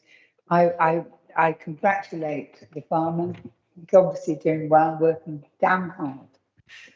This is the only bit of it that I'm unsure about. Hannah, can we comment with you? As Jim's mentioned, it is our standard condition for agricultural occupancy, because it's for the purpose of providing accommodation for agricultural workers, not this need arises from this unit, but someone else in agricultural employment would also be able to live here and be in accordance with the tie. So that's what we normally look at, is that we're not too prescriptive, but that's a condition that's widely used in all situations in an appeal. And if you start to sort of limit it down, it may have issues with people that are retired or would fulfil the requirements of the tie on nearby farm, take it out of its potential use as an agricultural worker's dwelling. That's the concern. May I come back, please? And if there was an application to remove the tie, that would have to be evidence why it's no longer needed. And we would be looking not just on this holding, but in the general area. So if you make it too prescriptive, you actually lessen the possibility of retaining the tie long term, I would say. Yes, does anyone else have a problem with this? No. I think Councillor Potter, what? Did you want to come back for I it? just did. Yes, please. Sorry, I just feel that there's obviously, it's been demonstrated, the need has been demonstrated, which I'm very happy with. But when we talk about retirement, if we've got retired person or couple in there, it takes it out of the whole use of the purpose it was given for. Come back on that. It's farmers. It's only retired farmer, so when the farmer comes to retirement and has to give up or takes away the Dorset Council tenancy, he has someone to live there while he's in existence. When they move out of that house, it has to go to somebody else within agriculture. So even though they might retire into it, and the chances of them staying there when their couple and the children are gone in a 4-bedroom house is unlikely because it's not going to be viable. Thank you. Yes, you see that, yes, it will still only be an agricultural tenancy. So they will, I'm not very comfortable with the idea that we're going to put in a clause that the minute the agricultural worker retires, they lose their home, because that makes very insecure employment. And I don't think that's where you would really want to be going. I understand your way of saying, but as I say, if you look at each line in this, my challenge would be, which bit would you take out? Because I don't think I'd want to take out retirement. I certainly wouldn't want to take out widow or widower of such person. We wouldn't want to take out their dependent. So I think there's probably a reason why this is the standard wording. Thank you. And yes. Yeah, I wholeheartedly support this application. I think running a 500 herd dairy farm is an incredible achievement, and they must work damn hard to do it. Not having the staff and not being able to retain staff, it must be a problem for them, and relief milkers and herdsmen and people that look after calves. I mean, half of these cows must have been at some time this year in calf. God knows how many calves they're looking after as well, because they can't just survive on the milk alone. So they have the rear calves as well. So I'm wholeheartedly in favour of this application. Wholeheartedly. Anybody got any more comments? Something new? Otherwise, we're having a heated agreement here. Right, can I put this to the vote that we grant this application? All those in favour? Any against? Good, that's carried. Thank you very much indeed. Okay. More ado, we will move on. Thank you very much. Councillor Jones is not leaving. Carol, yes. Bye. Councillor Jones has left the building. In the next building. We have now final application for today. Practice. Agenda item 10PHO 2023 01242 for erect first floor extension studio at River House in Sturmston. This is before the committee because the applicant is a councillor and a member of this committee, and just for avoidance of doubt, Councillor Jones has left the room in accordance with the rules. Jane Green, would you like to give us your report, please? Members, so this application, as you said, is for River House. and it's the property of Councillor Jones and her husband. So the proposal is for an erection of a fast floor extension to the roof, part which is the raising of the existing roof, and to erect a studio at the rear. This slide shows a broader context of the site, and in main, the area of that map shows is conservation area. And the two stars that I've indicated on that map are the first one here to the property is Spencer Mill, and that is Grade 3 star listed. And the other one to the east is the Town Bridge, which is Grade 1 listed. This is a closer plan of the area. The nearest residential property you can see is just to the west. Other than that, the plot follows the river, and there's no other residential properties in that vicinity. So the main impact here is on visual amenity, really. That's the main thing we're considering here. The character of the conservation area and the setting of the listed buildings.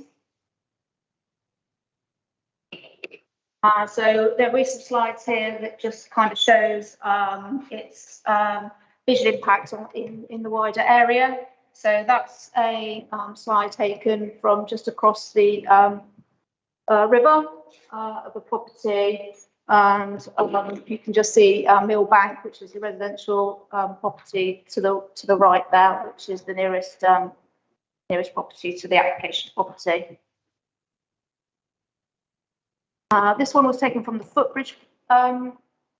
bridge, sorry, that on the other side of the river, which gives another sort of view of the site.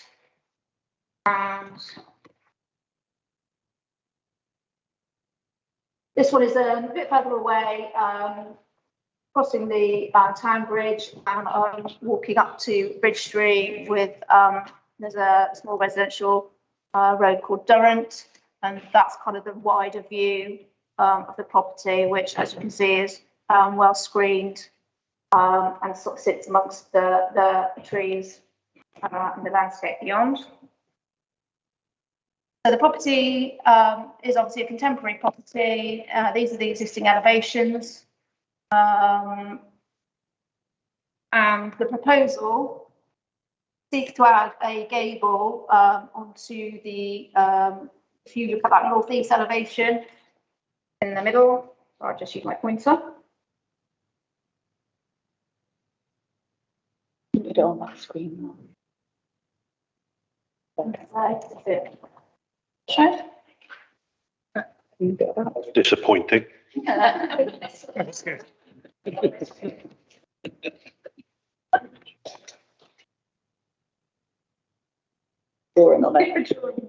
Oh, there it is. There it is. So there's the sort of gable extension here. So that's the added element, and the slight raising of roof here on this sort of gable. This is going to form a bed, well, 2 bedrooms. So there is also en suites to both of them, which I can show you on the next plan.